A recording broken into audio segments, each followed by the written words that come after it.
Boa noite a todos. Estamos aqui no terceiro CIPO NEISE SEDES 2025.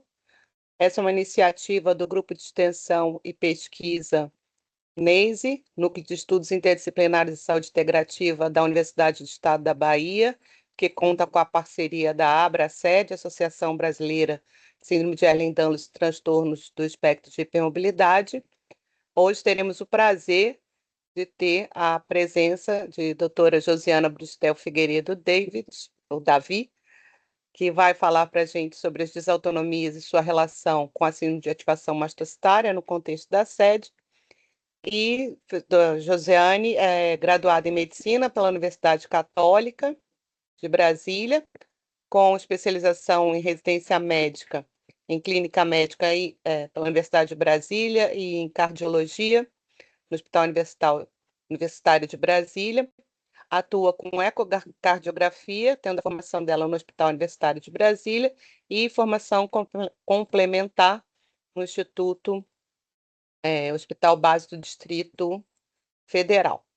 Ela também tem pós-graduação em Medicina Intensiva e pela Associação de Medicina Intensiva Brasileira, e atua como cardiologista no Hospital Regional de Ceilândia e no Tribunal de Contas da União, na área de ecocardiografia no Hospital Santa Lúcia, em Brasília. E também hoje atua como supervisora no Programa de Residência Média em Clínica Médica da rede HRC, ESC e RTA da Cardiologia da Superintendência Oeste, também lá no Distrito Federal. As áreas de estudo interícia de doutora Josiane, que está aqui conosco, são os transtornos de hipermobilidade articular, síndrome de Ehlers-Danlos, com foco em mastocitose sistêmica, síndrome de ativação mastocitária e desautonomias, e hoje vai nos trazer mais dados sobre esses tão importantes sinais e sintomas presentes na SED. Então, agora o tempo é seu, Josiane, fique à vontade, e a gente vai te avisando quando passar de 1 hora, só para você ter uma noção do tempo. Mas fique super tranquila, pode passar um pouquinho de 1 hora, tá bom? Tá. Ótima palestra. Vou ficar de olho aqui no horário. Obrigada, Astria, muito obrigada pelo convite também. Esse é um tema que realmente, como a gente estava comentando antes, ele tem como dar em 4 aulas ou mais, é um tema muito extenso, mas eu tentei trazer de uma forma bem completa e resumida. E eu confesso que eu tive bastante dificuldade, porque como eu não sei também, né, o perfil do público que vai estar assistindo, né, eu sei que tem pessoas aqui que não estudam tanto o tema, outras que estudam bastante, então eu fiquei um pouco nessa dificuldade do nível que eu posso colocar a aula, né, com receio de fazer muito específica, ou também de fazer muito básica, mas vamos lá. Às vezes eu vou mostrar nome de medicação, tá, alguma coisa assim voltada para tratamento específico, mas eu não tenho nenhum conflito de interesse, não recebo de laboratório nenhum, né? Então isso aqui é uma palestra meramente acadêmica, tá? Então aqui eu coloquei os objetivos iniciais, né? A gente vai falar um pouquinho do sistema nervoso autônomo, suas funções, definir a desautonomia e seus principais tipos, entender a síndrome de ativação mastocitária e sua fisiopatologia, explorar a relação entre as desautonomias e a ação com base em evidências científicas e discutir abordagens diagnósticas e terapêuticas. Aqui é um roteiro também, né, que eu vou trabalhar com vocês sobre esses assuntos todos específicos, e aí a gente vai trabalhar sobre a questão do mastócito, a doença mastocitária em si, o diagnóstico diferencial e a relação entre isso, né, essas doenças mastocitárias e as desautonomias.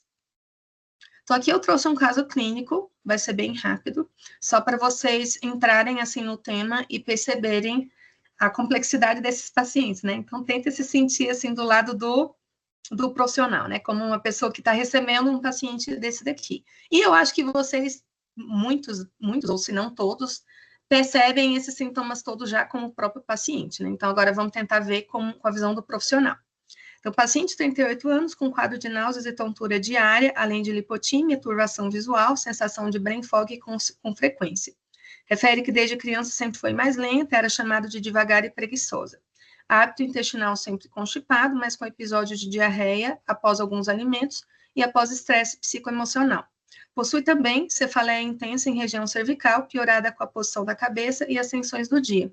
Ainda apresenta cefaleia enxaquecosa, associada a náuseas, turbação visual, fotofobia e isolamento social. Possui também dor e fadiga em região mandibular, se sente cansada, às vezes, até para comer, e sente dor na articulação temporomandibular.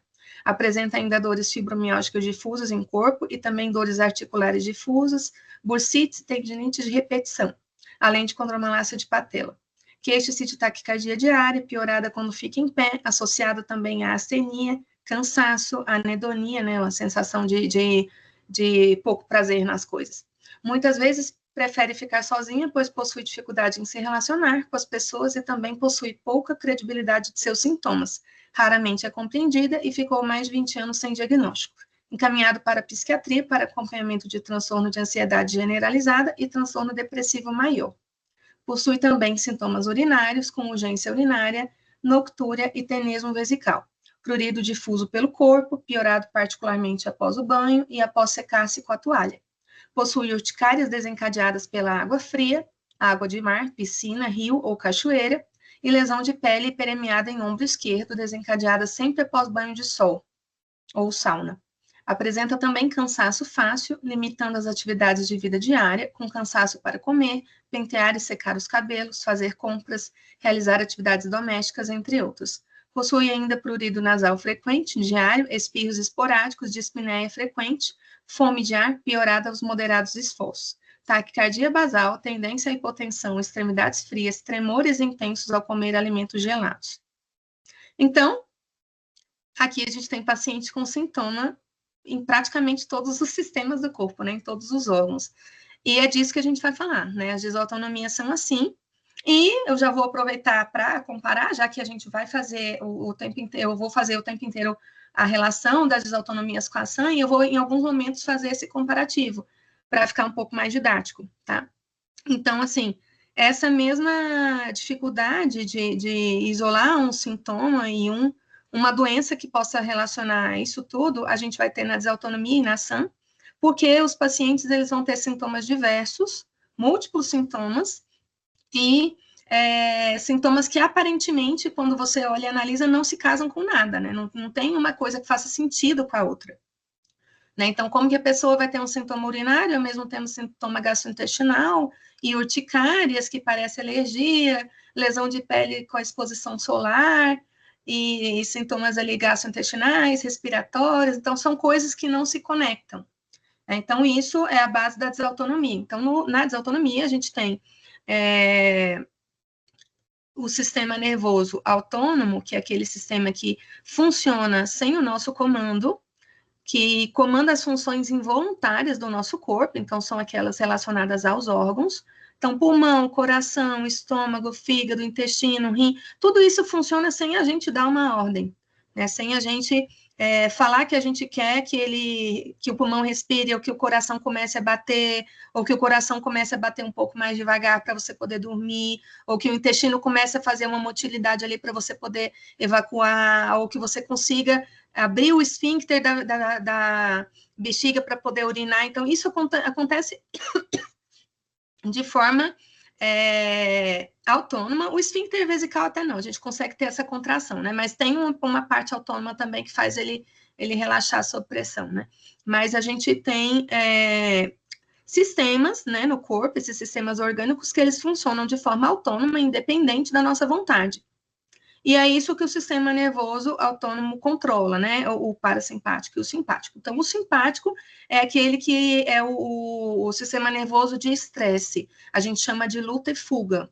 Ele prepara seu corpo para lutar ou para fugir de uma situação estressante que você precisa lidar imediatamente naquele momento, né? E o parasimpático prepara seu corpo para a digestão e para o repouso. Então, ele vai lentificar o seu organismo, enquanto o simpático vai acelerar. E a desautonomia vai bagunçar isso aqui tudo. Então, a função da doença, né, da desautonomia, é atrapalhar a homeostase corporal e tirar a coordenação natural desses movimentos. Então, a gente vai ter uma afetação da regulação de diversas funções corporais, por isso sintomas tão diversos, né, tão perdidos, né, tão desconexos, Por isso, os médicos também, quando vão estudar, vão se deparar com um paciente desse, esse médico vai ficar perdido, porque a desautonomia a gente tem como uma condição hoje esquecida. Inclusive, esse é o título da última diretriz brasileira da cardiologia, né, da Sociedade Brasileira de Cardiologia, sobre desautonomia. Se não me engano, é de 2023, ou é de 2021. Acho que é de 2021. Está aqui nas minhas referências bibliográficas. Mas o título é Desautonomia, uma condição esquecida.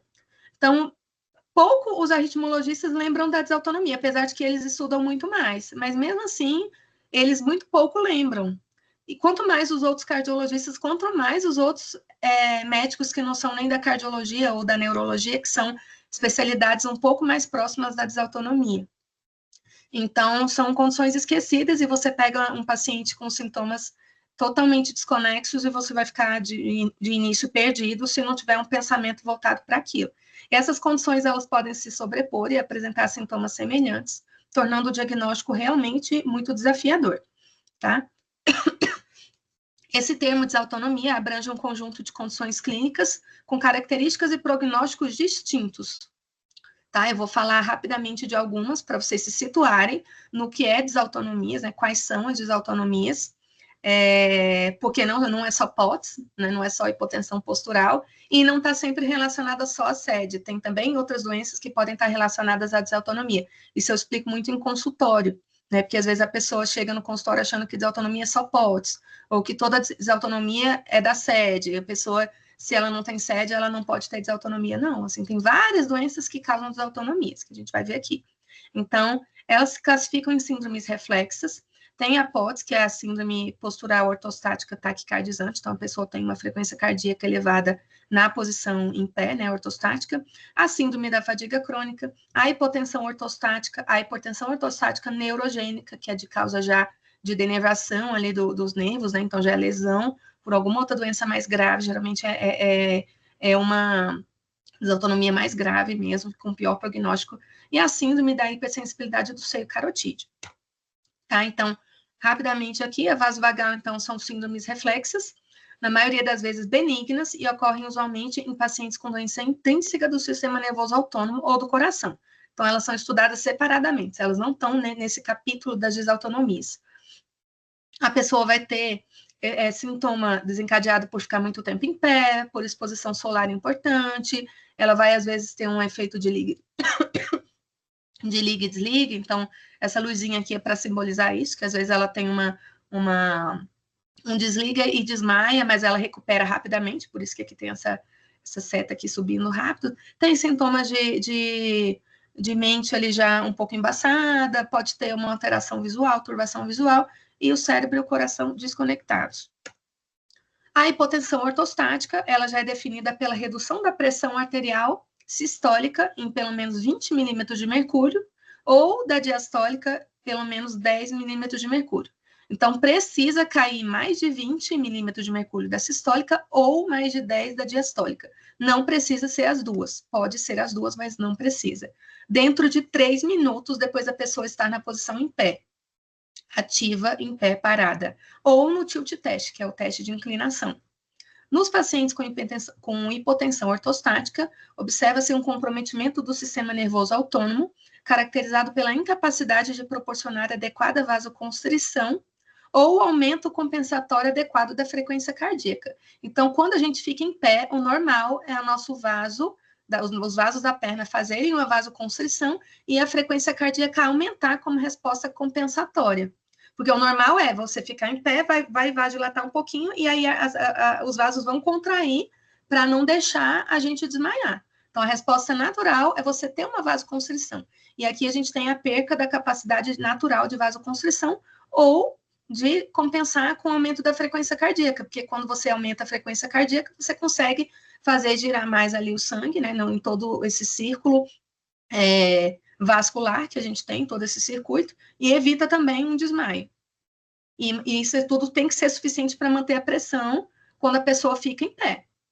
Então, esse é o sentido, né, do nosso corpo, ele funciona inteligentemente dessa forma. E quando você tem essa queda muito brusca da pressão, pelo menos 20 na sistólica e 10 na diastólica, a gente chama isso de hipotensão ortostática. tá? E ela é muito comum ser atribuída à liberação insuficiente de norepinefrina a partir dos nervos simpáticos, principalmente nas doenças que eu vou comentar, que é quando a gente tem lesão ali de nervo. Então, aqui na neurogênica, a vasoconstrição comprometida é decorrente de um dano permanente na atividade eferente simpática. Na hipotensão ortostática não neurogênica, ela inclui uma variedade de causas, como o uso de medicamentos antihipertensivos, antidepressivos, agentes alfa-bloqueadores, além de depressão de volume e doenças crônicas que levam ao descondicionamento físico. Então, para a gente falar que o paciente tem uma hipotensão ortostática, a gente precisa ou documentar alguma causa de lesão de nervo, que seria a causa neurogênica, ou a gente vai ter um paciente que pode estar com mau condicionamento físico, ou está desidratado, ou está com alguma medicação que está fazendo aquela pressão cair, que seria a causa não neurogênica. Que aí, num paciente, por exemplo, com SED, que muitas vezes já usou várias medicações ou está em uso, a gente tem que analisar se aquelas medicações que estão em uso podem fazer uma hipotensão e mascarar uma desautonomia. Então, aqui eu não vou ler todos, mas só para vocês terem ideia do tanto de medicamentos que podem causar uma hipotensão ortostática, tá? Então, em geral, são hipotensores, medicações para pressão, né? São medicações antihipertensivas, e tem também outras medicações que podem causar, como até os próprios antidepressivos, tá bom? Então, dopaminérgicos, tá? Anticolinérgicos, então tem muita coisa. Então, é importante, antes de dar um diagnóstico desse, a gente descartar medicações que causam um sintoma similar. As desautonomias, a neuropatia autonômica cardiovascular, ela está dentro das desautonomias com comprometimento do sistema nervoso autônomo cardiovascular simpático ou parasimpático. Ela é idiopática, como a atrofia multissistêmica ou falência autonômica pura, né? Pode ser, né, idiopática. Pode ser secundária a patologias sistêmicas como diabetes, doenças neurodegenerativas, doença de Parkinson, síndromes demenciais, insuficiência renal crônica, amiloidose, e também pode ser típica do idoso. Então, não precisa ter uma doença específica, pode ser uma lesão neuronal típica pela idade já avançada. E a presença dessa neuropatia implica em maior gravidade e pior prognóstico em diversas situações clínicas. Então, é mais difícil de tratar e é mais difícil do paciente melhorar. A hipersensibilidade do seio carotídeo é mais comum também em idosos. A gente tem a redução da frequência cardíaca ou da pressão arterial em resposta à massagem do seio carotídeo, que fica no pescoço. Tá? Então, você faz uma massagenzinha no pescoço e você pode ter uma redução da pressão ou uma redução da frequência cardíaca, ou os dois, uma redução da pressão e da frequência cardíaca 3 segundos após essa massagenzinha, tá? A taquicardia sinusal inapropriada é uma pessoa que está com a frequência cardíaca sempre alta, muito comum em 7 anos, né? Quem nunca, né? Frequência cardíaca em repouso superior a 100. A maioria dos 7 anos lá no consultório chega com a frequência acima de 100. É muito comum. Média da frequência cardíaca maior do que 90 no Holter 24 horas, em adolescentes e adultos jovens. Ocorre mais comumente em mulheres, sem uma causa que justifique, então a gente também tem que descartar medicações e causas que justifiquem aquela taquicardia persistente.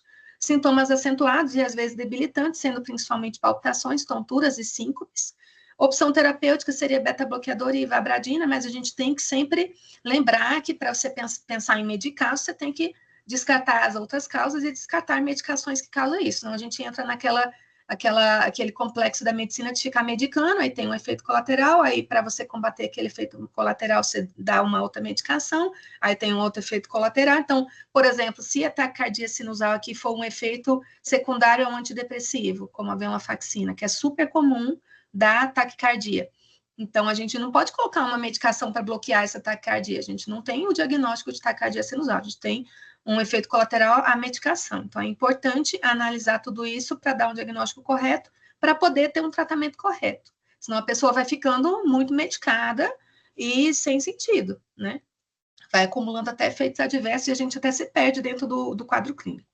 Outros tratamentos também têm sido propostos, como outros fármacos, né, como a fluocortisona, a clonidina, a eritropoetina, e medidas não farmacológicas. Então, tem muita coisa ainda em estudo. A a desautonomia mais estudada é a POTS, a gente vai falar mais da POTS, ela tem mais evidência científica e ela é que tem mais relação com a SED e com a SAM. Por isso que os pacientes frequentemente chegam muito taquicárdicos no meu consultório, porque realmente a relação com a SED e com a SAM é muito grande, tá? Chega a ser até 70% em alguns estudos. Então, é uma resposta cronotrópica exagerada, então, uma resposta do coração, né?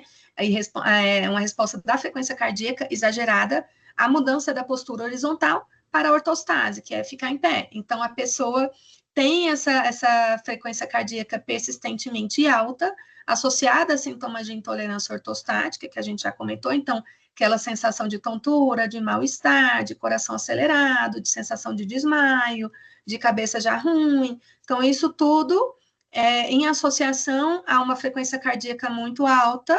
Esse muito alta é acima de 30 batimentos por minuto, tem que se perpetuar e se manter por pelo menos 10 minutos. Se for menor que 20 anos, o critério é acima de 40, tá? E não pode ter um critério para hipotensão ortostática, então não pode ter uma queda importante da pressão, que preenche aqueles critérios que a gente viu. Então, 20 para a sistólica e 10 da diastólica. Tem que ser menos que isso. Então, eu coloquei aqui, pode ocorrer leve redução da pressão arterial, mas não uma redução significativa, senão a gente começa a entrar no outro diagnóstico, e aí a frequência cardíaca pode ser puramente compensatória, e não POTS em si. É a causa mais comum de intolerância ortostática na população jovem, mais comum em mulheres, de 4 para 1, então é 4 vezes mais comum em mulheres, geralmente entre 15 e 25 anos, ou no início da vida profissional, atrapalha muito, assim, a produção, né, desse jovem, então atrapalha muito a vida profissional, e geralmente se identifica em um ou mais fatores desencadeantes. Um estresse agudo, pode ser a gravidez, pode ser uma cirurgia, uma infecção prévia, uma vacina, um evento traumático. Entre as infecções mais comuns são os vírus da mononucleose, as viroses respiratórias e gastrointestinais. E agora entrou nessa estatística, porque esse artigo que eu usei aqui é exatamente esse da desautonomia, uma condição esquecida da sociedade, que, se não me engano, é de 2021. Mas a gente tem hoje também como uma das principais infecções relacionadas à POTS é o COVID, né? Então, está muito relacionado. E sobreposição de condições. Então, tem um reconhecimento crescente na comunidade médica de que muitos pacientes com desautonomia, especialmente a síndrome de taquicardia postural ortostática, também apresentam a SAM, que é o que eu falei antes. Então, a combinação de POTS, SAM e SED é uma condição que a gente chama de tríade, de tão comum que ela é, de tão comum que aparece. Isso aqui é coisa que eu vejo no consultório praticamente todo dia. Eu atendo SED e SAM, eu acho que tem quase 8 anos. Isso aqui todo sediano que aparece para mim, eu não vou dizer que todo tem POTS, mas todo dia eu vejo pelo menos um que tenha essa tríade, porque é muito comum, de fato, tá? E a POTS é uma síndrome heterogênea resultante de distintos mecanismos fisiopatológicos não excludentes. Ela pode ser classificada em 5 tipos, de acordo com o mecanismo fisiopatológico predominante. Então, neuropático, hipovolêmico, hiperadrenérgico, pode ser secundária a alterações na noradrenalina ou ativação dos mastócitos e relacionada à hipermobilidade das articulações. Então, a diretriz classifica assim. Só que a gente vê, porque acaba que a diretriz, eles falam muito pouco sobre isso, né, a relação da SAM e da hipermobilidade. Praticamente só citam, porque eles não conhecem a fundo as duas doenças. Então, inclusive, eu não sei se alguém aqui estava presente, mas no curso de desautonomia que teve esse ano, também foram condições meramente citadas, porque as pessoas não conhecem a SED e a SAM. Por isso que a gente está aqui, né, trabalhando para difundir mais as informações sobre a doença. Então, assim, a SED e a SAM, elas andam juntas. Então, eu não colocaria como duas condições isoladas, né? Para mim, elas estão juntas, né? Então, seria basicamente o mesmo tipo. O tipo que está relacionado à hipermobilidade e o tipo que está relacionado à SAM. Apesar de que a gente pode ter SAM sem hipermobilidade articular. Tá? E na SED, uma doença do tecido conjuntivo com a hiperelasticidade de pele, hipermobilidade articular, 70% dos indivíduos apresentam POTS e 18% dos pacientes com POTS apresentam critérios para SED. Então, é muita gente, né? Então, considerando o mecanismo subjacente para a síndrome. Então, a gente tem essa relação muito alta. E no caso de pacientes com POTS que apresentam a síndrome de ativação dos mastócitos, um fator autoimune pode estar presente. E esses pacientes apresentam rubor de pele, hipertensão associada com ataque cardíaco ortostática, e ainda não está claro se a ativação simpática causa degranulação de mastócito ou se a ativação de mastócito causa vasodilatação. Mas o que a gente tem percebido mais, né, pelos estudos aí, e até pela experiência clínica, é que eu vou colocar isso até no final, essa conclusão no final, que uma estimula a outra. Então, a ativação mastocitária, a degranulação do mastócito piora os sintomas ali e ativa a desautonomia, e uma desautonomia também mal controlada ativa mais mastócito, e elas se retroalimentam. Então, a gente tem que tratar as duas, tá? Agora, em alguns momentos fica difícil saber qual que começou e qual que está mais ativada, porque vocês viram pelo aquele caso clínico que eu coloquei, que os sintomas eles são diversos, eles são bem variados, tanto na SAM quanto na POTS. Então fica difícil você olhar para aquele caso e falar, é desautonomia pura. Não, isso aqui é só um quadro de SAM. Porque a desautonomia, ela é um critério da ativação mastocitária, ela também está dentro da SAM. Tá? Então, a gente também vai falar sobre isso. E tem um termo que é chamado de pan-desautonomias, que é a comprovação de desautonomia sistêmica, cardiovascular e de diversos órgãos simultaneamente. Os pacientes com neuropatia autonômica cardiovascular e ou hipotensão ortostática neurogênica devem ser questionados sobre sintomatologia específica em outros sistemas. Todos eles, né? Até para a gente ter um diagnóstico bem apropriado. Aqui eu coloquei só para mostrar para vocês que existem testes que ajudam a dar o diagnóstico de desautonomia, que ajuda a dar um crivo, mas que muitos eles não são validados. Esse daqui é um que foi validado, que é o Score SAS, de sintomas autonômicos. Ele foi elaborado e é validado, e ele ajuda a detectar essas neuropatias autonômicas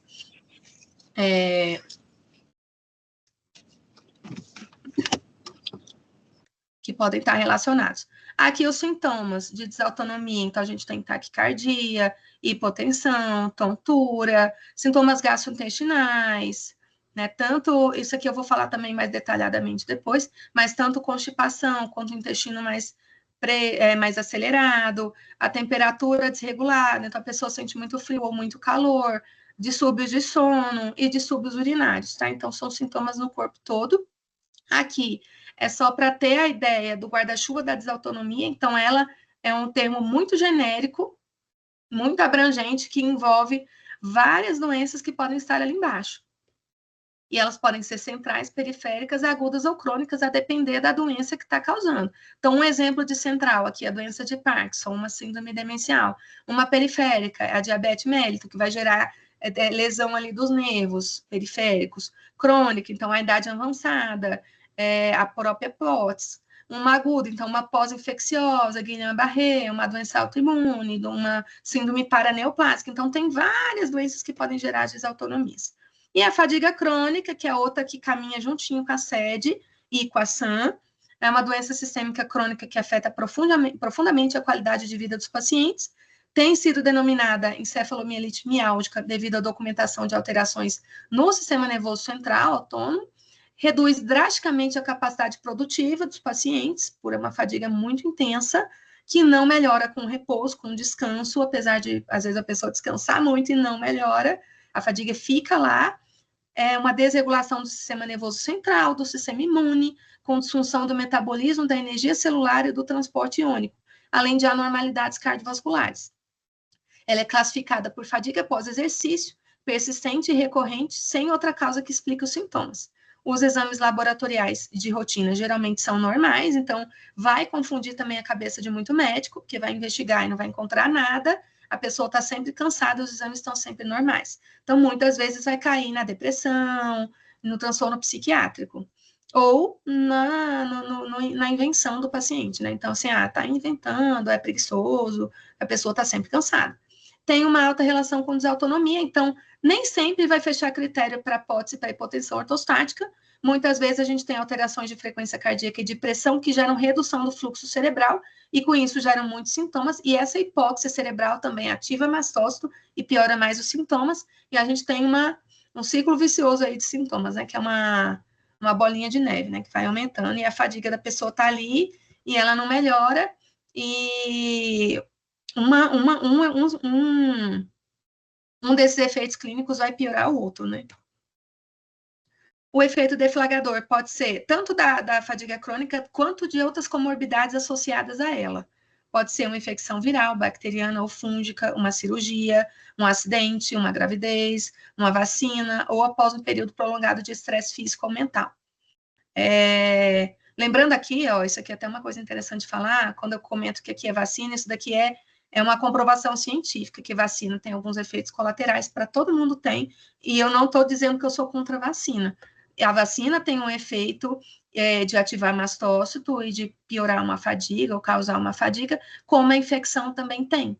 E a infecção geralmente tem uma repercussão muito mais grave do que a vacina, tá? Então, não estou me posicionando aqui contra a vacina, só para deixar claro isso. A vacina, ela tem esse efeito, mas as doenças também têm, né? Doença infecciosa, e geralmente as vacinas, elas conseguem causar um efeito protetor maior, mesmo que a gente tenha aquele efeito ali aquele efeito colateral ali da vacina, né, que causa algum desconforto, a gente costuma ter um efeito colateral maior, como no caso da vacina do Covid, a gente tem redução de derrame pericárdico, redução de parada cardíaca por comprometimento cardíaco grave pós-Covid.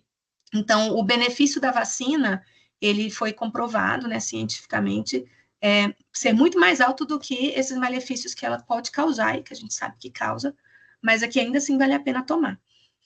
E aqui, a infecção pelo Covid tem demonstrado afetar várias áreas do sistema nervoso, sendo relatados casos suspeitos de fadiga crônica, causando preocupação pela possibilidade do aumento acentuado nessa entidade. Um provável componente genético também é aventado porque a gente percebe que em alguns pacientes não tem um fator precipitante identificado que possa ter iniciado aquele sintoma, mas tem um histórico de um familiar de primeiro grau com sintomas semelhantes. Então, tem essa hipótese aí de componente genético. Ansiedade e depressão secundárias, doenças crônicas e também como parte das próprias alterações fisiopatológicas da doença de base podem estar relacionados, porque a pessoa está cansada, está o tempo inteiro ali com vários sintomas no corpo inteiro, então é normal ficar ansiosa e com um certo grau de depressão. Um número significativo de pacientes apresenta marcadores autoimunes e inflamatórios. Então, aqui são os critérios clássicos da síndrome de fadiga crônica. Eu vou passar rápido porque esses aqui são os novos. Então, fadiga inexplicada e consequente incapacidade para o trabalho por mais que 6 meses. Mal-estar após exercício, sono não reparador e comprometimento cognitivo ou intolerância ortostática. Tá? Então, a gente vê todos esses critérios aqui, eles podem estar na desautonomia. Por isso que a gente fala da sobreposição de sintomas. São coisas que se sobrepõem. Todos esses critérios aqui também podem acontecer num paciente com SAM ou com outras doenças mastocitárias, porque também é muito difícil a gente separar a SAM das outras doenças mastocitárias, porque os sintomas podem ser os mesmos. E a síndrome da fadiga crônica e a POTS. A POTS tem sido encontrada em 29% dos pacientes com fadiga crônica, enquanto quase 50% dos pacientes com POTS apresentam a síndrome da fadiga crônica. A POTS, por si só, ela gera muita fadiga. A pessoa está o tempo inteiro com a frequência cardíaca muito alta. Ela fica em pé com a frequência de 140, 150. Ela fica muito cansada. Então, a POTS, por si só, ela gera muita fadiga. E as doenças mastocitárias podem causar sintomas de fadiga crônica ou POTS. Nesse caso, antihistamínicos podem ser úteis. Nas doenças do tecido conjuntivo, anti-inflamatórios, terapia imunomoduladora, como a cloroquina ou imunoglobulina intravenosa, e corticoides podem ser utilizados para controle da dor articular e da fadiga.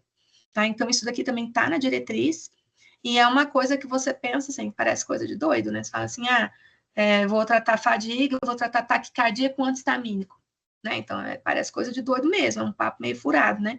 Mas aí é questão da gente que estuda isso, né? Vocês que estudam, né? Quem estuda sede e sangue, que está mais acostumado com esse tipo de tratamento e sabe que faz sentido. Então, qual que é a conduta básica da desautonomia? Confirmar o diagnóstico, estadiar a gravidade da disfunção daquela desautonomia, identificar alterações subclínicas e monitorar a evolução da doença. Para diagnóstico, a gente tem medidas de consultório que dá para dar grande parte dos diagnósticos aqui, tá? Tem os testes de variabilidade de frequência cardíaca, que a gente vai pedir para todo mundo, que é MAPA, é o Holter, né, aqui. Se a gente tem uma variabilidade da frequência cardíaca baixa no Holter, isso fala muito a favor de uma disfunção autonômica. Uma variabilidade da frequência cardíaca elevada mostra um sistema autônomo muito adaptativo, fácil de se adaptar aos desafios que ele recebe ali no dia a dia, né? As várias alterações ali que ele precisa responder. Então, se você tem uma variabilidade baixa, você adapta pouco e você sugere ter uma disfunção autonômica. O mapa, a gente também vai ver, então, o paciente está lá com hipotensão o dia inteiro, ou faz uma hipertensão supina à noite. A gente vê se tem hipotensão ortostática, a gente vê muitas informações a respeito da pressão no mapa. Então, também pede para todo mundo. São exames não invasivos, sem risco, e com muitas informações para serem oferecidas. O teste de Valsalva também é muito interessante, testes respiratórios e ortostáticos. Teste de Valsalva, a gente vai pedir para o paciente tampar o nariz e soprar forte, e ficar alguns segundos ali com aquela respiração presa. E a gente vai ter uma resposta da frequência cardíaca, eu vou mostrar para vocês. Exames laboratoriais vão ser indicados em alguns casos, geralmente epinefrina, norepinefrina, alguns outros exames específicos. A gente vai ter os exames também dos mediadores inflamatórios da SAM, como diagnóstico diferencial, para investigar essa parte mastocitária, já que a gente está vendo que a prevalência, né, a relação entre essas condições é alta. O ecocardiograma também para todo mundo, é um exame não invasivo, que dá muita informação, vai descartar cardiopatia estrutural, prolapso valvar mitral, que está muito relacionado também à desautonomia, é um critério diagnóstico da SED, um daqueles critérios da folhinha da zebrinha, né, aqueles critérios diagnósticos que a gente usa. A eletroneuromiografia também ajuda a detectar neuropatia de fibras finas. O tilt teste é um teste que ele tem muito valor, mas que, como ele causa muito transtorno para o paciente, muito mal-estar, tem paciente que passa muito mal, você vai provocar a crise, né? Então, eu já tive paciente que teve até parada cardíaca no tilt teste. Então, se a gente consegue fechar o diagnóstico sem o tilt teste, eu prefiro não usar desse recurso. Eu deixo o tilt teste para casos duvidosos, tá? Teste sensorial quantitativo, teste sudomotor, ressonância magnética, descartar outras causas aí para os sintomas, como a questão da medicação, hipovolemia, infecções, intoxicações exógenas e arritmias e várias outras, né? Então, aqui, o tilt, para quem aí já fez, vai lembrar, provavelmente com uma lembrança não muito boa, a gente deixa o paciente deitado e depois vai inclinar o paciente e ele vai ficar 20 minutos inclinado. Depois a gente dá uma medicação que faz a pressão abaixar um pouco mais, é uma medicação hipotensora, para poder avaliar a resposta de vasoconstrição dos membros inferiores desse paciente e a resposta de taquicardia reflexa para poder fazer uma resposta compensatória. Quando o paciente fica em pé, a gente tem uma transferência do líquido para a perna, de 500 a 800 ml de volume central para a periferia, pelve, abdômen e membros inferiores. Isso faz cair o volume sistólico cardíaco. Então, o débito cardíaco cai. E com isso, a gente precisa ter uma contração das veias, né, para poder fazer esse sangue voltar, e um aumento da frequência cardíaca compensatória. Se a gente não tem isso, a depender do que estiver faltando, qual mecanismo que está faltando, a gente consegue ter uma resposta aí sobre qual a desautonomia do paciente, tá? Mas isso daqui a gente consegue simular em medida de consultório, medindo o paciente em pé, que é esse protocolo que eu coloquei aqui, ó.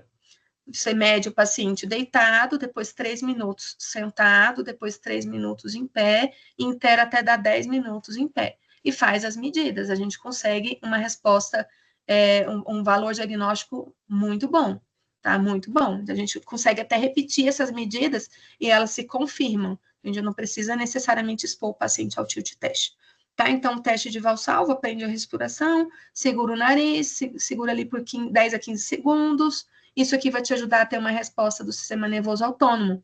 Se a frequência cardíaca não aumentar, porque qual que é o normal? O normal é a frequência cardíaca aumentar um pouquinho e depois diminuir. Se ela não aumentar, você tem uma disfunção simpática, que não está deixando o seu coração estressar. Se a frequência cardíaca aumentar e não diminuir, a gente tem uma disfunção parasimpática. Também a pressão vai aumentar um pouquinho, depois ela vai diminuir.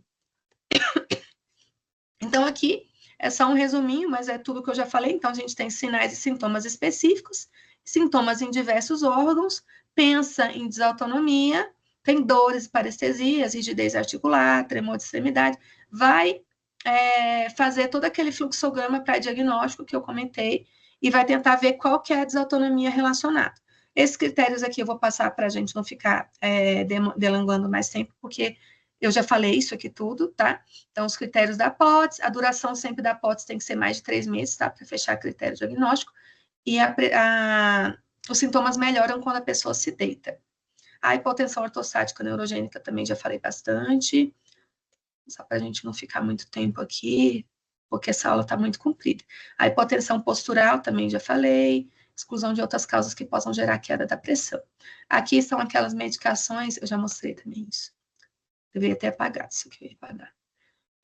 Critério diagnóstico da intolerância ortostática, então esse eu não comentei ainda, a pessoa tem sintomas ao ficar em pé, tontura, taquicardia, pré-síncope, náuseas, sem critério para hipotensão ortostática, então não tem aquela queda acentuada da pressão, que é 20 de sistólica e 10 da diastólica.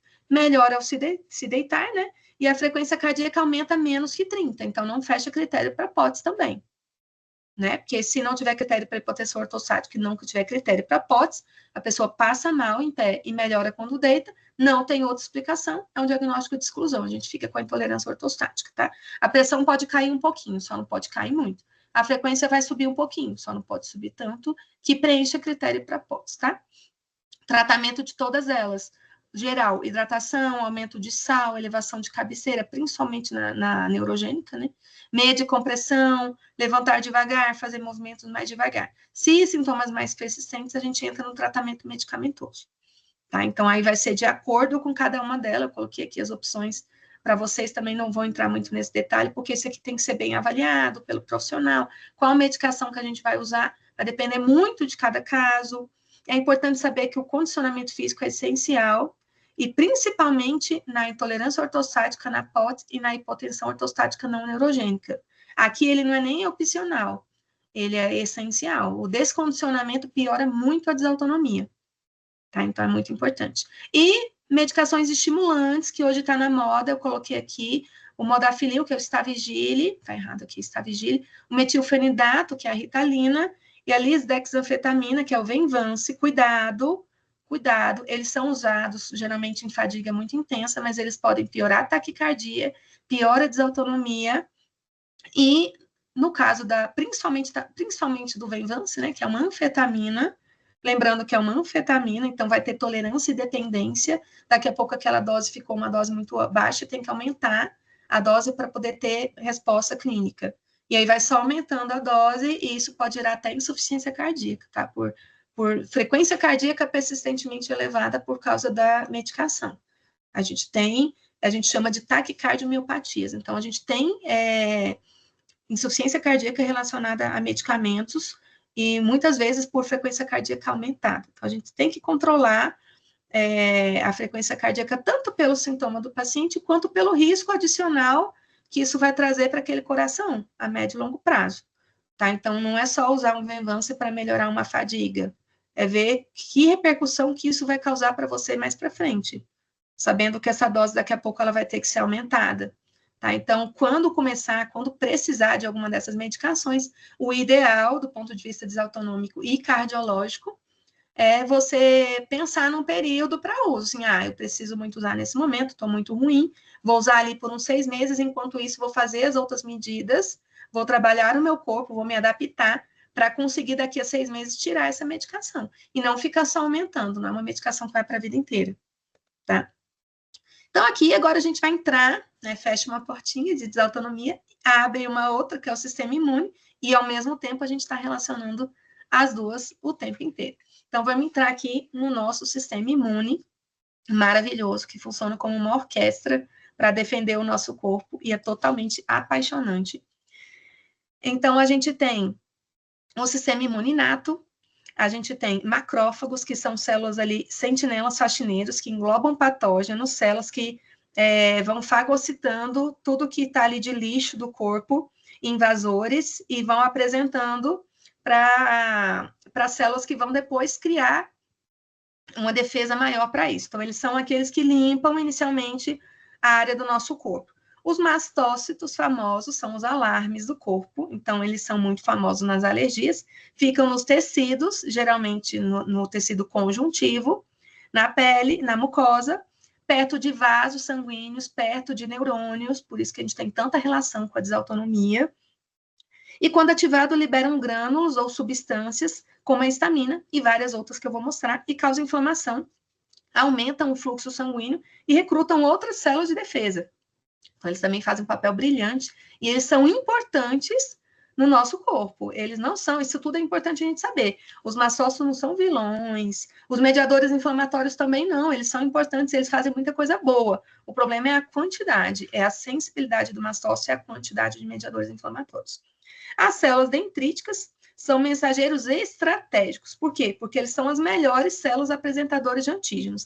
Eles capturam o invasor e apresentam especificamente para o linfócito T, que é aquele que vai depois fazer as coordenadas ali para produzir os anticorpos pelo linfócito B. Então, é tudo muito bem calculado.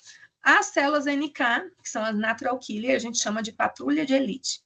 Elas patrulham o corpo em busca de células anormais, vão ali ficar patrulhando, investigando, quando detecta uma célula infectada por um vírus ou uma célula, por exemplo, uma célula tumoral, elas já reconhecem e induzem a apoptose, então já induzem naturalmente a morte daquela célula. Tá? Os basófilos, eles são apoiadores inflamatórios, eles são parecidos com o mastócito, liberam histamina e causam essa inflamação ali também, pós contato com o invasor. E os eosinófilos são especialistas em parasitas, então eles vão ter a função inicial de combater parasitas, principalmente vermes, liberam toxinas para destruí-los, e tem um papel importante também na reação alérgica, principalmente na asma, tá? O sistema imune adquirido, então a gente vai ter os linfócitos T, B e as células de memória, T e B, que são os veteranos de guerra. Então, linfócitos T, a gente tem coordenadores ali que vão estar regulando essa produção de anticorpos. Os linfócitos T auxiliares, eles são ativados pelas células dendríticas, coordenam toda a resposta ali, as substâncias que são liberadas, que geralmente são citocinas, ativam o linfócito B, citotóxicos e macrófagos. O linfócito T citotóxico, eles são assassinos de elite, então eles vão encontrar células do próprio corpo infectadas e vão se ligar àquelas células e elas vão morrer, né? Os linfócitos reguladores são os pacificadores, então a função é suprimir o sistema imune no final da batalha, evitando a autoimunidade e evitando uma resposta muito exacerbada do sistema imune, para a gente ter um certo equilíbrio. O linfócito B vai ser a fábrica de míssil, né, que a gente chama de anticorpos, então ele vai ter... ele vai se transformar em plasmócito, que vai produzir os anticorpos, e proteínas que são proteínas que se ligam especificamente ao antígeno e vão neutralizar aquele antígeno e marcar para serem destruídos pelas células, tá? As células de memória, né, T e B, que são esses veteranos de guerra, após uma infecção ser instalada no corpo, as células T e B, elas vão se tornar memórias, então elas vão se lembrar daquele invasor e elas vão ter uma resposta muito mais rápida da próxima vez, para não deixar que a doença ela se desenvolva com uma resposta imune tão lenta. Então, depois que o sistema imune adquirido ele já aprendeu o caminho, ele vai mais rápido para aquele processo. É o que a vacina faz. Então, a gente consegue trazer a memória tanto pela vacina quanto pela contaminação com a doença. Então, aqui o que cada um deles mais ou menos faz, né, que a gente já comentou. Então, basófilos vão liberar histamina, são células que parecem com os mastócitos e que a gente vê, olha aqui pela imagem. Isso aqui é muito importante, porque na hora de fazer um exame de um paciente com pesquisa de mastocitose, por exemplo, se você não tiver uma coloração específica para ver o mastócito, um bom olho para analisar, você pode dar um mastócito como basófilo e dar um errado. Olha como as células são parecidas. Então, as que têm grânulos são essas 4 aqui, ó, mastócito, eosinófilo, basófilo, macrófago. Mas você percebe que elas são parecidas, então você pode dar um diagnóstico inapropriado na lâmina de um paciente se não tiver a coloração específica para enxergar o mastócito, se não for uma pessoa que está acostumada, tá? Então, essa diferenciação das células, ela é importante. E os mastócitos, eles são células do sistema imunológico inato, Eles vão estar, então, tecido conjuntivo, pele, trato gastrointestinal, sistema respiratório, tem um papel central nas reações alérgicas e libera mediadores inflamatórios. São células, aqui é uma imagem na microscopia óptica, a gente tem a célula arredondadinha, pode ser meio fusiforme, igual essa outra do lado, ali, só para mostrar que eles ficam perto dos vasos, podem estar também perto do sistema neurológico, né, dos nervos. E aí, doenças mastocitárias em si, a gente tem a mastocitose, a sistêmica ou a cutânea, a SAM clonal e a SAM não clonal. E aqui eu vou diferenciar rapidamente as duas. Então, a cutânea, mastocitose cutânea, a gente tem acometimento principalmente da pele. O que a gente tem hoje como diagnóstico de mastocitose cutânea? Aumento de números de mastócitos que funcionam de forma incorreta. É uma doença clonal. Então, a gente tem uma quantidade muito grande de mastócitos funcionando de forma incorreta. E na mastocitose sistêmica, a gente tem isso também acontecendo, aumento do número de mastócitos com funcionamento incorreto, e nos outros órgãos do corpo, em qualquer outro órgão do corpo, tá? Então, a gente vai ter principalmente no sistema gastrointestinal, em linfonodos, na pele, próximo a vasos e nervos. Por isso que os sintomas, eles vão estar mais localizados nesses 4 sistemas. Mas é uma doença que pega o corpo todo. Então, a gente pode ter sintoma em qualquer lugar, inclusive na bexiga. A gente pode ter biópsia de bexiga para tentar ter um diagnóstico. E aqui, para vocês terem uma ideia de como é importante também investigar direito, que nem tudo que libera histamina é mastócito, por isso que eu coloquei aqui a diferenciação das células, tem outras células que liberam histamina, nem tudo que aumenta histamina no corpo... Vinho, vem cá!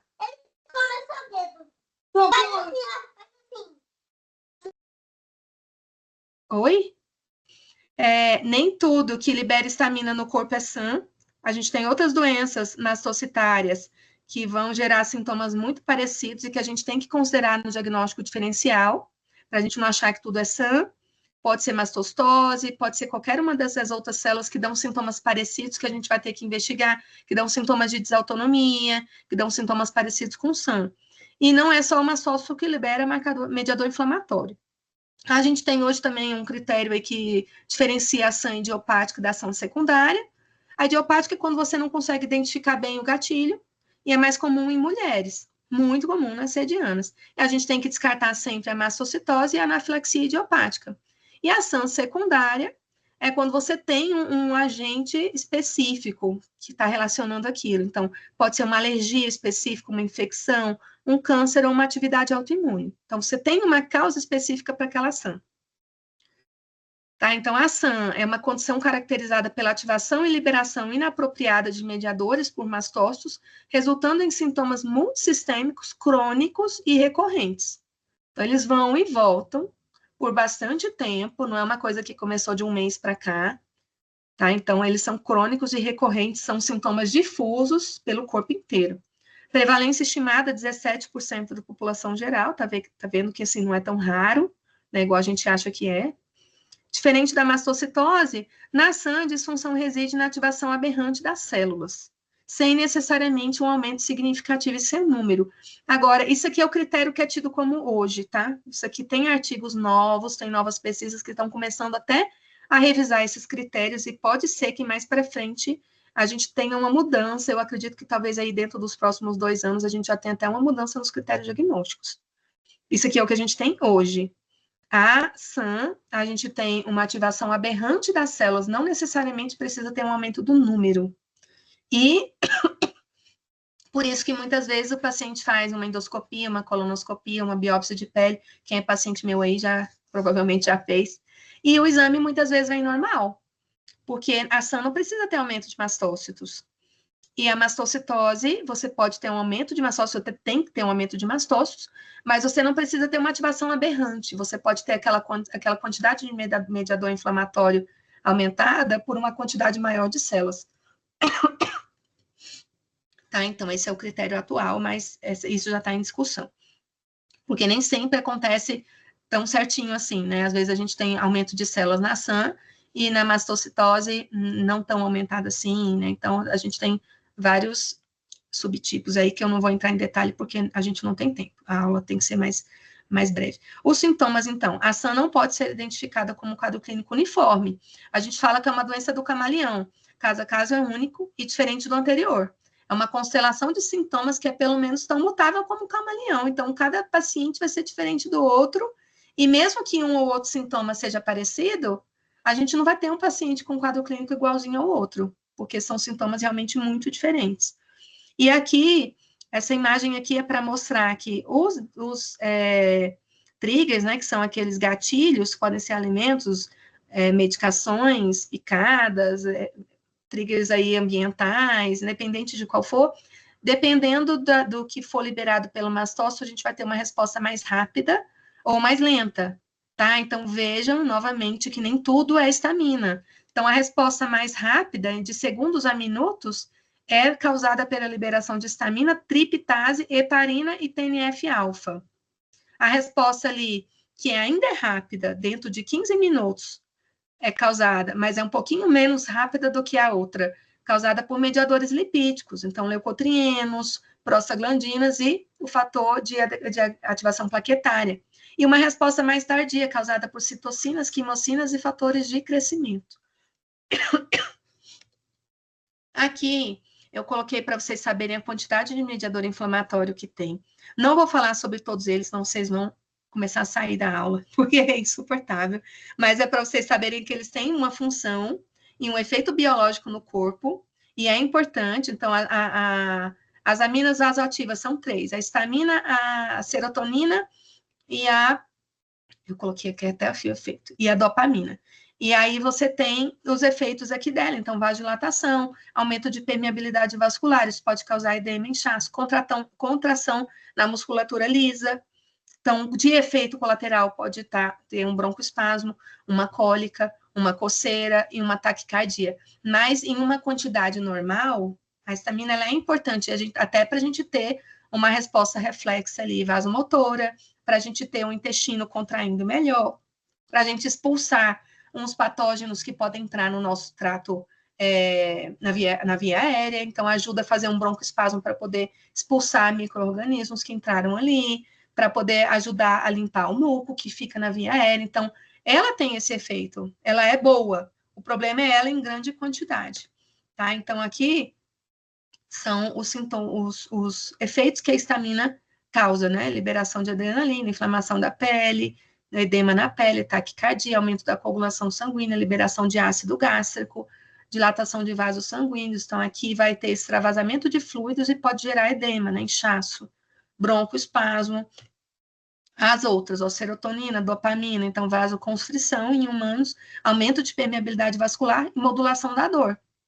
Dopamina, que a gente pode ter a serotonina alta ou baixa, tá, na doença mastocitária em si. A dopamina, a gente tem uma função principal ali na permeabilidade vascular e na função neuronal e imunológica local. Então, aí dos outros, a gente vai ter proteases. Então, a triptase, ela vai estar relacionada, ela está muito relacionada a casos de anafilaxia, então ela vai aumentar, principalmente na mastocitose sistêmica e em crise de anafilaxia. É muito comum a gente pegar paciente com triptase normal na SAM, e o normal também não é o valor que está no laboratório, tá? Porque o valor do laboratório geralmente é 11 ou 14, a depender de qual laboratório. E o normal para a gente aqui na SAM seria 4, 5, mais do que isso já é uma triptase altinha. Não era para estar assim, tão liberada na corrente sanguínea. 14 ou 11 é o valor que é usado para mastocitose, não é o valor que é usado para SAM. Tá? Então, isso também muda. E aí, a triptase causa remodelação tecidual, ativação de outras enzimas. A gente tem outras enzimas que também são liberadas pelo mastócito ativado e que também vão gerar sintomas, tá? Então, aqui eu vou passar porque não dá tempo a gente entrar em cada detalhe, mas só para vocês verem que não é tudo histamina, não, tá? Que não é a doença da histamina, é a doença do mastócito que é ativada e libera vários mediadores inflamatórios, cada um com sintomas relacionados, com efeitos químicos relacionados e que vão gerar desconforto no corpo daquela pessoa e sintomas pelo corpo inteiro. Olha o tanto que tem. É muita coisa. Tá? Então, aqui é um resumão, né? Então, as células mastocitárias vão liberar histamina, interleucina 6, TNF, aqui de novo. Aí, cada desses mediadores ao gerar alguns sintomas. A histamina, por que ela virou a mais famosa? Porque geralmente ela está sendo liberada pelo mastócito em mais ou menos de 50% a 70% do montante de mediadores inflamatórios liberados é histamina. E ali vai de 30% a 40%, ou até 50%, dos outros todos. Então, a histamina é liberada em maior quantidade, mas não é só ela. E ela pode gerar vários sintomas, igual a gente viu lá no primeiro, né? Então, ela está em vários sistemas. Então, aqui a gente vê ela aqui na fadiga, no sistêmico, ela aqui no respiratório, ela aqui no neurológico, tá? Então, aqui não tem histamina, aqui tem histamina na pele. Então, nem tudo tem histamina, mas a histamina, ela é muito liberada, ela está em grande quantidade. Mas tem pacientes que vão ter outros mediadores em maior quantidade. Então, isso é importante também a gente ter noção. Aqui é só uma célula mastocitária liberando seus grânulos, ó, depois de estimulação por algum antígeno. Cada pessoa vai ter seus sintomas variados. Alguns sintomas eles podem ocorrer temporariamente, outros podem ser simultaneamente. Muitas vezes a pessoa não vai suspeitar que aqueles sintomas têm relação entre eles, muito menos o médico, apesar de que o médico deveria suspeitar mais, mas às vezes a pessoa, se analisando durante a vida, ela pode começar a correlacionar um com o outro. Fala assim, puxa, mas sempre que eu tenho isso, acontece isso.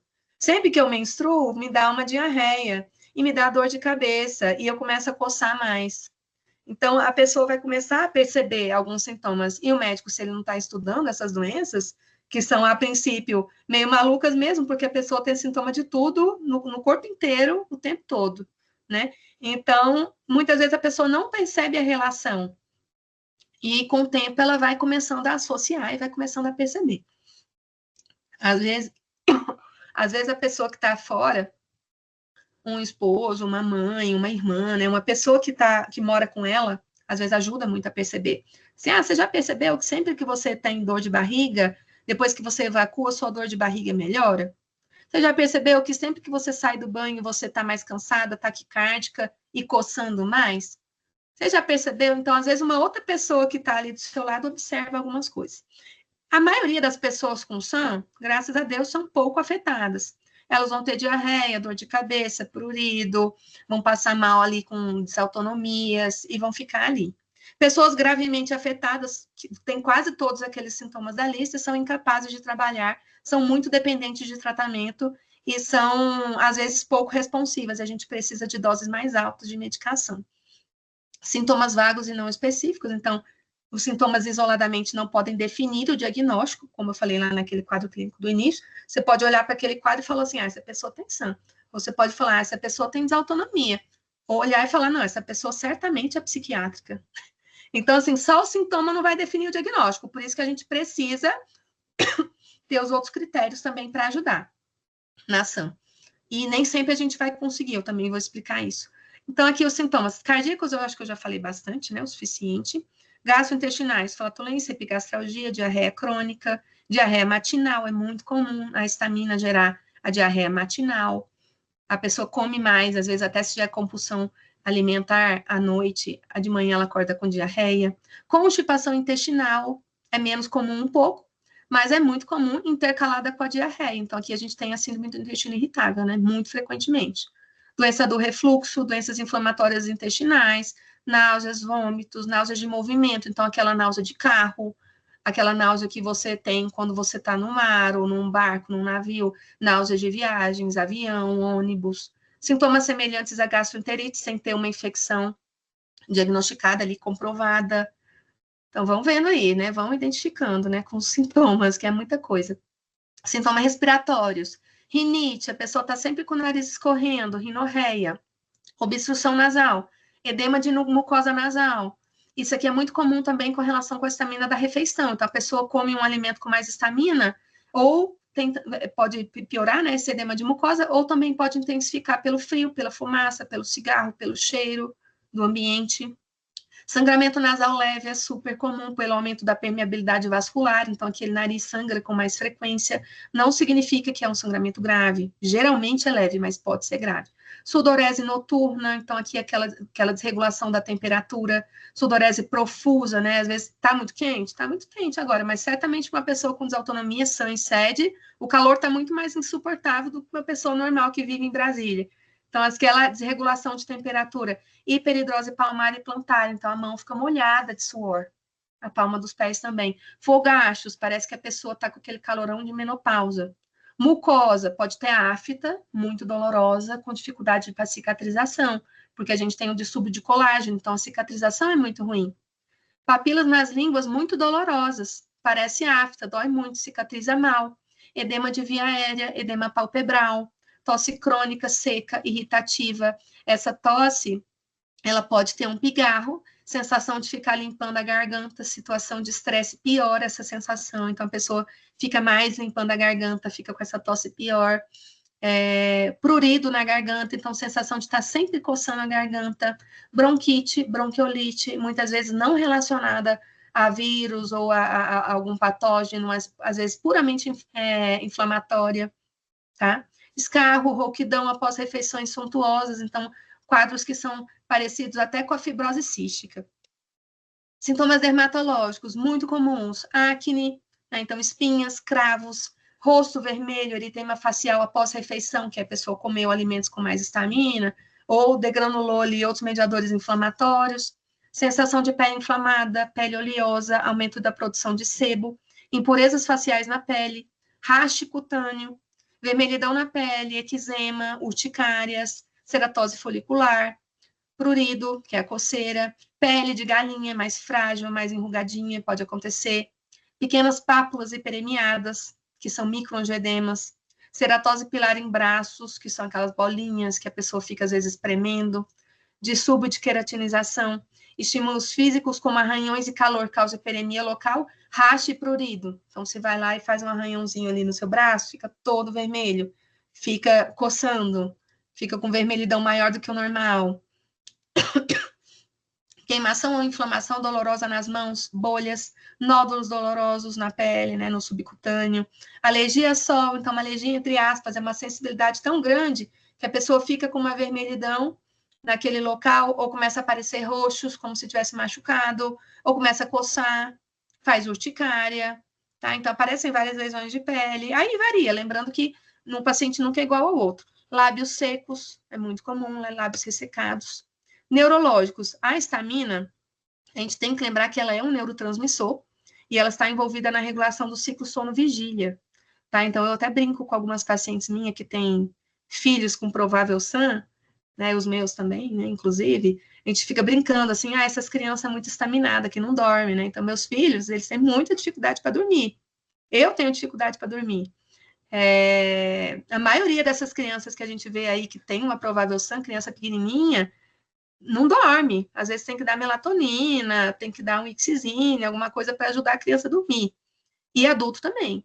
E se o corpo for inundado com histamina e outros mediadores de células mastocitares, isso também pode levar a uma variedade de sintomas neurológicos, tá? Então, não só o sono, mas vários outros, então a dor de cabeça, tanto a enxaqueca quanto outros tipos de dor de cabeça, até a tensional também pode acontecer, porque o estresse emocional ativa mastócito, sensação de pressão na cabeça ou sensação de cabeça muito leve, tontura, fadiga, cansaço, apatia, falta de energia, exaustão, insônia, dificuldade para dormir, distúrbios do sono em geral, né? Tem parassônias, tem outros transtornos do sono que às vezes podem estar associados. Cochilos superficiais, sem entrar em sono profundo, sem sonhar, distúrbios de concentração, comprometimento do desempenho mental, lentidão de raciocínio, névoa mental, esquecimento, lembrança limitada de memórias, tá? E aí, sensibilidade a ruídos, busca por calmaria e tranquilidade, susceptibilidade de sobrecarga sensorial, susceptibilidade ao estresse, resiliência reduzida, sensação de esgotamento, cansaço mental nervoso, sobrecarga, produtividade reduzida, sob pressão, nervosismo, agitação, formigamento, sensação de excesso de cafeína, estimulação excessiva, superexcitabilidade, ansiedade, ataques de pânico, sintomas semelhantes a uma intoxicação leve por neurotoxina, tá? Cãibras, espasmos musculares, tremores, músculos da mandíbula que ficam mais contraídos.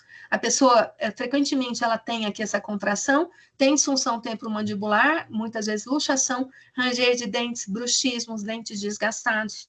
Sintomas semelhantes a uma intoxicação por neurotoxinas, que eu já comentei. Melancolia, tristeza, depressão, humor depressivo, pensamento suicida, tá? Então, tudo isso está relacionado, e tudo isso melhora com o tratamento, tá? Da SAM. Por isso que a gente não vai ficar dando uma medicação específica para cada sintoma. Senão o paciente sai de lá louco também, tanto porque ele vai melhorar pouco, porque ele não está atacando o causador da doença, né, o agente principal da doença, que é o mastócito, e além de melhorar pouco, ele vai estar usando um monte de remédio, né, 10 remédios, mais do que a gente trataria uma SAM. Então, perda temporária ou comprometimento do sentido do olfato, distúrbios psiquiátricos, neurológicos, centrais ou periféricos, por exemplo, alterações de personalidade, né? Quem já viu isso? A gente pode ter até paciente com bipolaridade, com borderline, com um espectro ali voltado à doença mastocitária, e isso vira um sintoma da SAM, e com o tratamento da SAM vai melhorando. É incrível, então realmente tem sintomas para tudo quanto é canto. Alterações hormonais, cólicas menstruais, dor no período menstrual e antes da menstruação, distúrbios do ciclo menstrual, endometriose, distúrbios de desenvolvimento, baixa estatura, dificuldade de crescimento, até por pouca absorção intestinal também, né?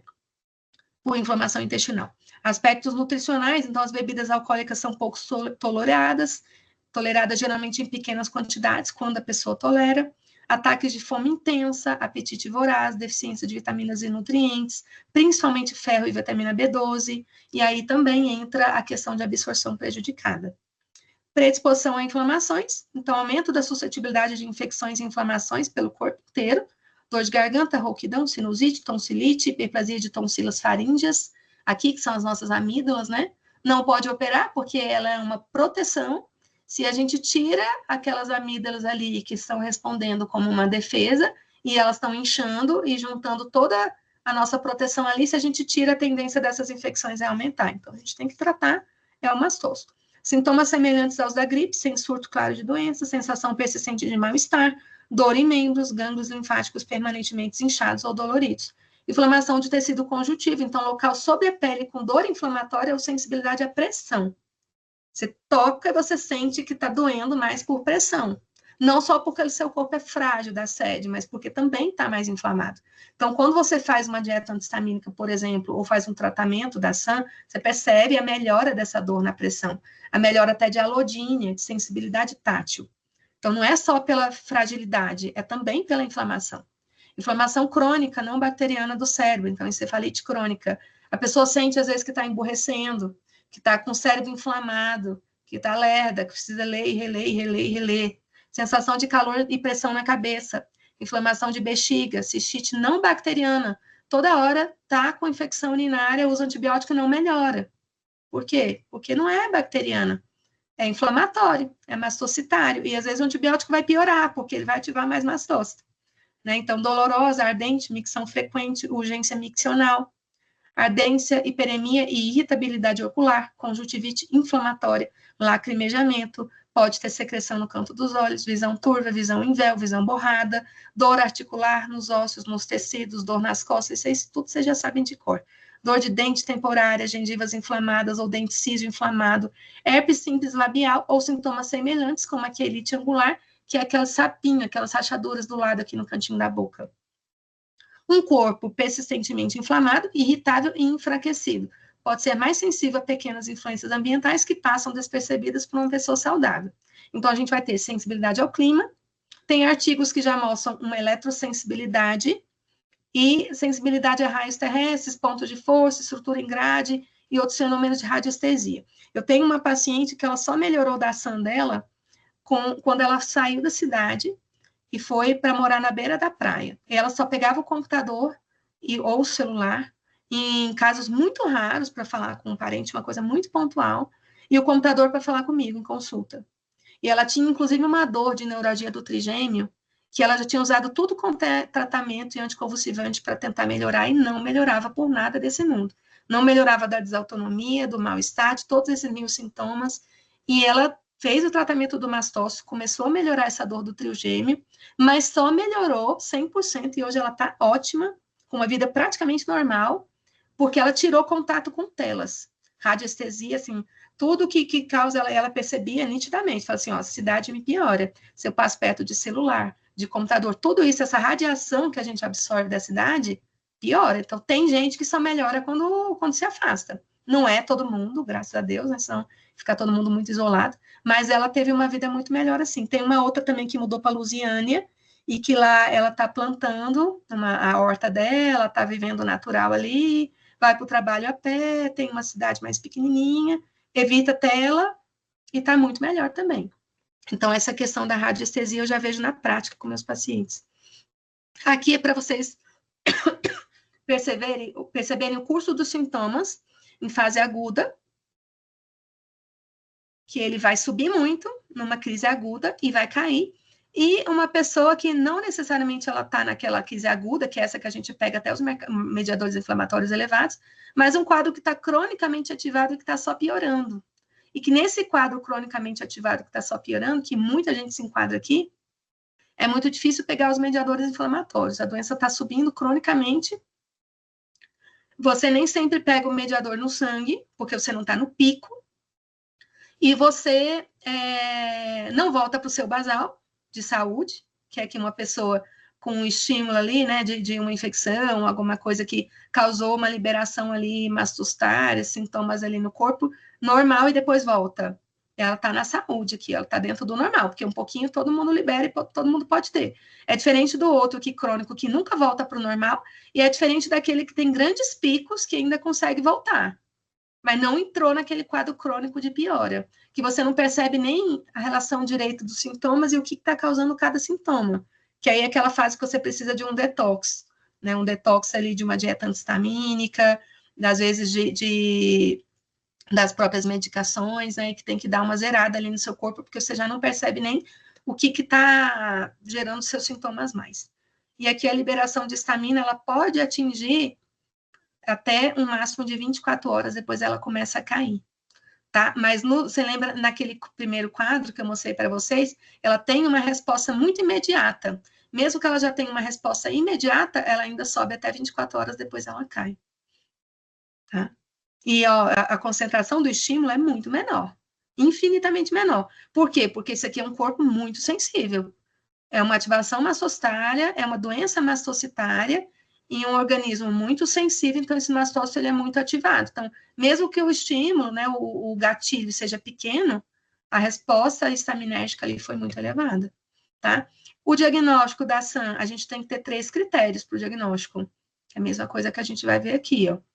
O quadro clínico compatível, com mediador, com essa resposta mastocitária de liberação de mediadores inflamatórios, esse quadro que eu mostrei para vocês, rico, cheio de sintomas, um aumento da célula, um aumento dos mediadores, né, documentado, então a gente tem que ter dosagem laboratorial, tem que tentar pegar um mediador aumentado. Eu sempre peço para meus pacientes, ó, você fez esse exame uma vez, veio normal, não descarta, a gente tem que tentar positivar, tem que tentar fazer em crise.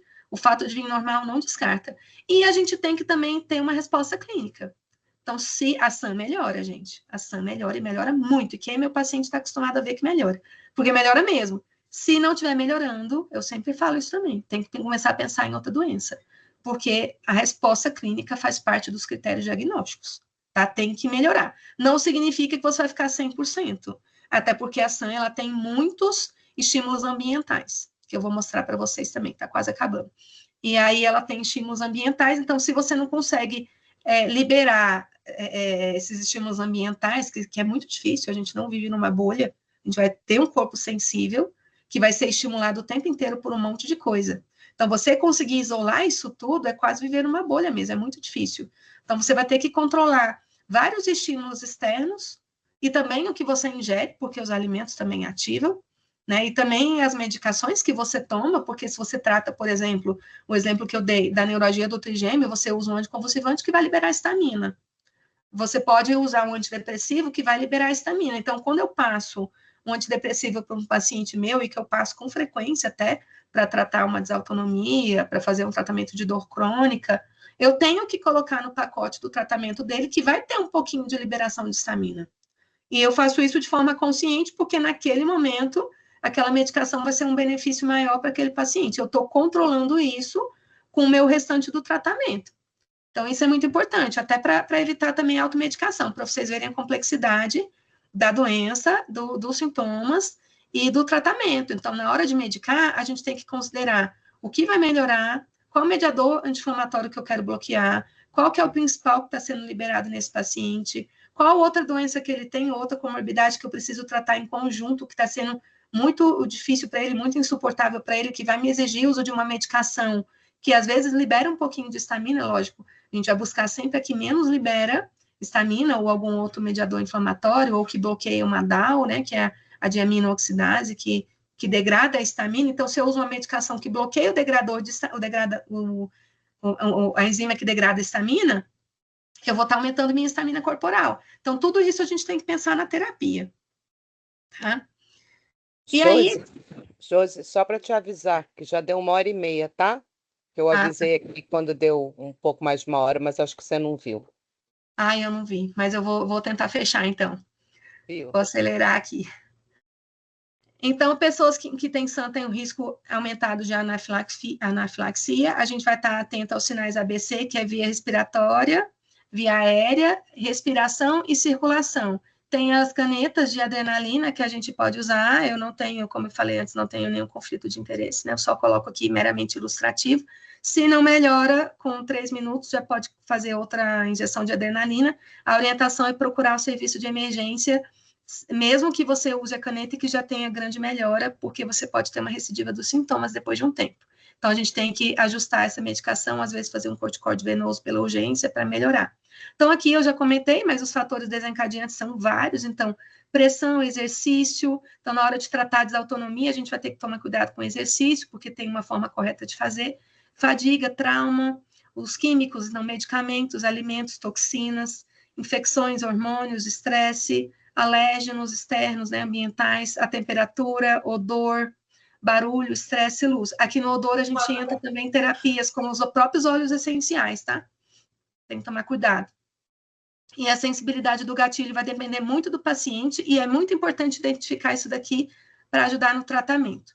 Aqui são coisas que eu já falei, né? A evidência da relação entre desautonomia e SAN, né, conexão de desautonomia e SAN, então a gente tem a sobreposição das duas, isso aqui eu já vim falando para vocês, os slides vocês vão ter, então eu vou pular. Aqui a relação da desautonomia com SAN também, então os mecanismos compartilhados de um para outro. Os pacientes podem ficar anos sem diagnóstico, os critérios diagnósticos da SAN também eu já comentei. Aqui os desafios diagnósticos também já vim comentando o tempo todo com vocês, né, os sintomas eles variam, eles flutuam, eles têm a sobreposição, tem heterogeneidade clínica, nenhum paciente é igual, os marcadores também, eles vão variar, a triptase frequentemente é normal, o diagnóstico vai exigir uma abordagem sistemática e exclusão de outras patologias, é um diagnóstico de exclusão, a gente precisa excluir outras doenças para fechar o diagnóstico da SAN. E aqui, a abordagem do tratamento, basicamente, assim, da desautonomia, mas principalmente da POTS, que é a mais comum e a mais estudada, e a mais comum na sede, na SAN, né?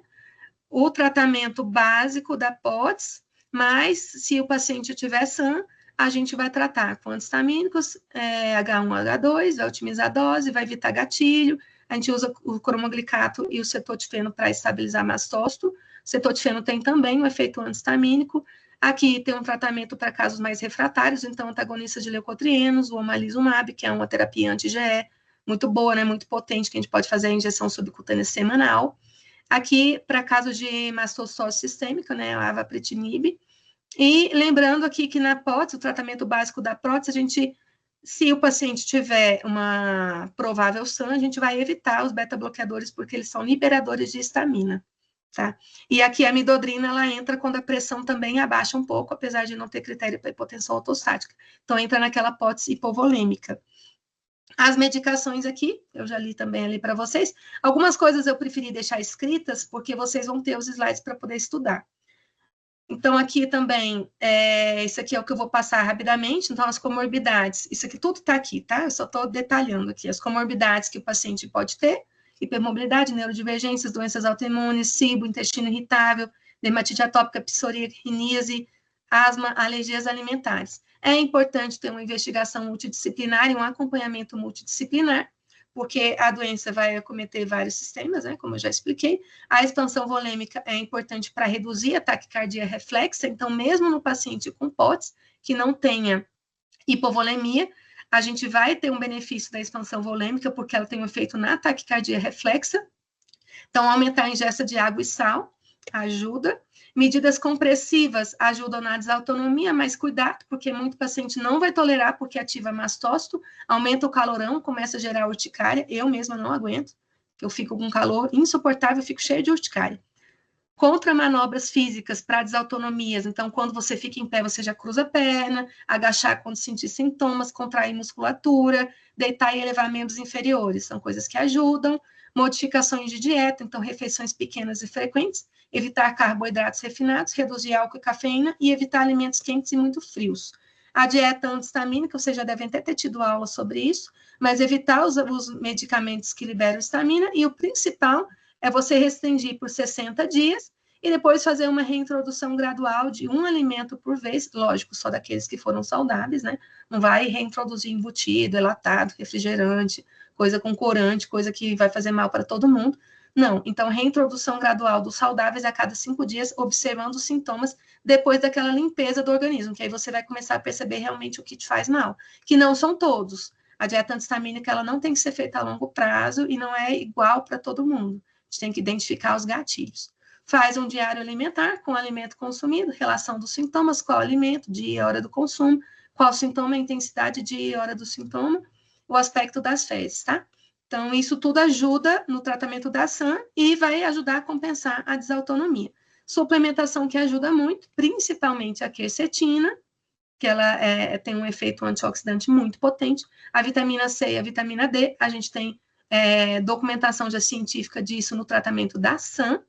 O ômega 3 ajuda na barreira intestinal, então a gente tem melhora da absorção, melhora da permeabilidade intestinal. L-carnitina ajuda na fadiga, ajuda nos sintomas neurológicos, hiperproteicos e creatina em geral também vão ajudar muito na fadiga. Às vezes vai ser importante suplementar enzimas digestivas para poder ajudar a diminuir aquele excesso de inflamação que fica no intestino, porque a pessoa pode não estar digerindo tão bem. Tá? E dá para usar como sintomático também, principalmente a enzima DAO, mesmo se a pessoa não tiver disfunção. A fisioterapia, para ajudar, né, tanto em fase aguda ou crônica, articular. A atividade física, o mais importante é que ela melhora a desautonomia, reduz fadiga e reduz dor, mais ativação. Então, a gente vai ter que fazer com cuidado, com cautela. A musculação é o mais indicado, mas tem um processo até a pessoa conseguir chegar lá. Séries curtas, poucas repetições, sempre um ângulo na fase excêntrica da contração, então um ângulo reduzido, aumento lento e progressivo, não alongar, nem no início nem no final, e cuidado com os sinais de fadiga. Aqui tem um programa de exercício progressivo, só para ter uma ideia, depois vocês podem olhar. Lembrar que mastócito tem nossos receptores, então são receptores de dor, que também eles têm. Então, o tratamento da SAM vai ajudar na dor crônica, e ajuda com muita frequência. O suporte emocional ajuda muito, então tem que ter uma pessoa que ajuda nessa parte emocional, uma psicoterapia contínua, porque o emocional, ele libera mastócito o tempo inteiro, ativa mastócito, a pessoa vai perceber a influência do emocional. O controle ambiental também, então mofo, ácaro, pólen, poluição, estímulo sensorial, poeira, temperatura, então o ar-condicionado, o umidificador ajuda. Cuidado com perfumes, óleos essenciais, incensos, roupas e meias compressivas, elas vão ajudar na desautonomia, mas podem ativar a ação, então tem que tomar muito cuidado. Cuidado também com lençol, roupa de cama, ou roupa se é pouco lavada. Às vezes a pessoa está usando a mesma roupa 2, 3 vezes, e o cheiro já ativa mastócito. O lençol troca uma vez por semana, já começa a acumular ácaro, já ativa mais. A qualidade do sono é importante, quanto pior o sono, maior a fadiga e maior o estímulo mastocitário. Tá? É muito comum também sinais noturnos, e a pessoa dormindo mal, ela vai piorar de tudo. O sono ruim, ele pode gerar quase todas as doenças da medicina. Os tóxicos que a gente deve evitar, né? A gente tem que tentar trabalhar com uma leitura de rótulos para zerar esses tóxicos de preferência ou reduzir ao máximo. Tem aplicativos que ajudam nisso. Medicamentos que liberadores de histamina, que eu coloquei alguns exemplos, mas são vários. Tem uma lista de 4 páginas das medicações que liberam histamina. Coloquei aqui os principais. Oxigênio ajuda muito. A gente tem uma pentadinacid, que é a dor, fadiga, cefaleia, dispneia e bradipneia inspiratória. 40% dos sedianos têm, mais ou menos, tá? Então, assim, O oxigênio ele é um substrato para a mitocôndria, vai ajudar na geração de ATP, que vai ser usado para gerar energia, então vai ajudar muito na fadiga, estabiliza mastócito, porque o mastócito é ativado na hipóxia, ajuda na desautonomia, na fadiga, na dor. É importante no início do tratamento a pessoa começar deitada e ampliar, coloca um travesseirinho aqui na altura do sutiã, amplia os movimentos respiratórios para poder fazer um movimento mais profundo, para não deixar ficar com aquela respiração curta do sediano, que fica só aqui em cima. Então, aí eu coloquei dose, o tempo por sessão, a frequência ali 2 a 3 vezes ao dia, quem tiver em casa ou quem quiser comprar. E aí, que são alguns modelos, tem vários, é como se comprasse um eletrodoméstico. Você coloca na tomada, vai colocar a aguinha ali, ele vai concentrar o oxigênio e você vai usar no catéter nasal, que é importante trocar todo mês, o catéter nasal. Aqui tem um artigo que mostra isso, né, que a SED, cada vez mais ela tem sido vista como uma doença comum, e não tão rara assim, só que é pouco conhecida, e os benefícios do oxigênio na fadiga, na cefaleia, na cognição, tá, porque corrige a anóxia cerebral. A cannabis medicinal ajuda também na sana fadiga, na dor crônica, pode piorar a desautonomia, principalmente se tiver muito THC, mas isso aí a gente consegue controlar, então dá perfeitamente para usar o canabidiol, e a indicação vai ser sempre depois da consulta, considerando todos os sintomas, porque a gente vai ver direitinho a dose do canabidiol, a dose do THC que aquela paciente precisa, e os outros compostos, tem CBN, CBG, o full spectrum, o shot, o gummies, creme, então tem várias opções, e o mais importante é evitar formulações que contenham álcool e amido de milho, tá? Na cannabis. Então, tem um brasileiro aqui que ele tem amido de milho, então ele vai ativar o mastócito. A pessoa vai todo dia ingerir ali uma coisa que está ativando. Aqui eu coloquei para vocês os pilares da medicina do estilo de vida, que trabalhando isso, a gente certamente vai melhorar grande parte dos sintomas, né? E dentro disso daqui a gente vai colocar as particularidades da SED e da SAM, que é o que eu vim fazendo. Aqui, essas medicações também eu vou passar, porque é muito específico, mas eu já comentei sobre elas. A gente usa a vapitinib em mastocitose sistêmica, formas avançadas e indolentes. Ela vai diminuir a redução ali, vai reduzir a liberação de substâncias inflamatórias, e o omalizumab vai bloquear o IgE. O IgE, ela liga no mastócito e ela vai liberar mais mediadores inflamatórios. Então, bloqueando aqui essa ligação, a gente consegue liberar menos mediadores inflamatórios. Aqui é uma estrutura do IgE e a parte dela que muda, que é uma proteína, né? Então, aqui o tratamento da SAM em pacientes com desautonomia, estabilizar o mastócito, que é fundamental para reduzir os sintomas autonômicos, bloquear mediadores, então os antistamínicos, H1, H2, antagonistas de leucotrienos vão reduzir inflamação e sintomas gastrointestinais e respiratórios, cromoglicato de sódio, especialmente úteis para sintomas gastrointestinais e POT-SAM. Tem o cetotifeno também, que ele, junto com o cromoglicato, ele também, os dois estabilizam o mastócito. O cetotifeno tem efeito adicional de antistamínico. Aqui eu já comentei, né, mas eu deixei aqui mais resumido para vocês terem também o texto depois para estudar. Então, do ponto de vista aqui do beta-bloqueador, tem que sempre tomar cuidado com a liberação de histamina e o broncoespasmo, né? E a gente pode usar a fluocortisona, midodrina, se precisar para reter volume, né? Para melhorar a desautonomia nesses pacientes. Aqui também já está repetido. E aqui, o tratamento das duas é essencial para quebrar o ciclo da retroalimentação patológica, tá? Senão, se a gente trata só um e não está atento ao outro, às vezes o paciente não fica 100% e um vai se retroalimentando. Aqui são estratégias novas que têm sido abordadas, mas eu tenho um pouco de receio em paciente com SED, tá? E a gente também ainda não tem muita evidência científica de que melhore, não. Então, a gente tem que tomar um pouco de cuidado com os efeitos adversos que podem ter, a osteopatia, por exemplo, a manipulação ali da cervical, né? Pode dar vários outros efeitos que eu acho que não valem muito a pena. E imunomoduladores também, a gente tem alguns casos, né, relatos de casos, alguns tratamentos experimentais que são estratégias futuras aí que a gente pode abordar.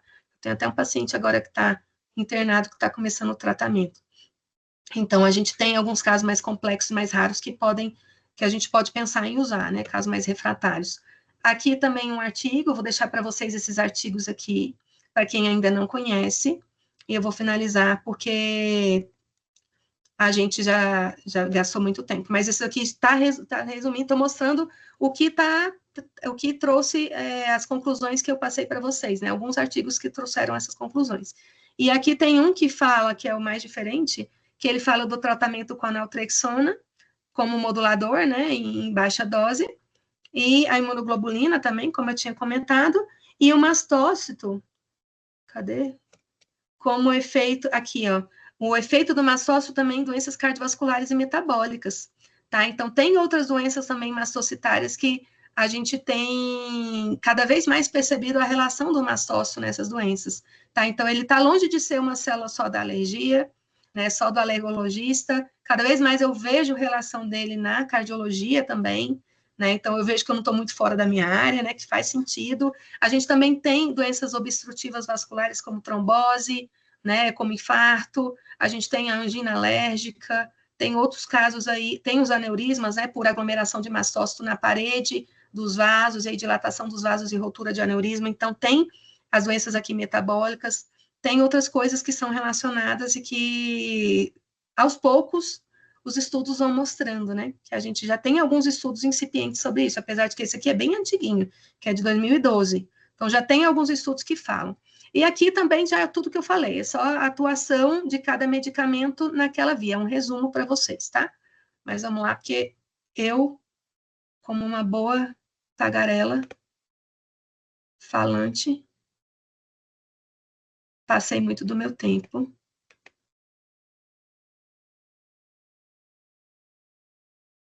E eu peço desculpas, eu espero que não tenha sido muito cansativo. Eu estava em pânico para essa aula, porque eu sabia que era muita coisa e eu não sabia o que tirar, porque eu queria dar uma visão da desautonomia e da ação. Mas eu estou aberta aqui às perguntas, e eu vou deixar com vocês aí os slides, caso vocês queiram, né, estudar. A aula também vai ficar gravada, né?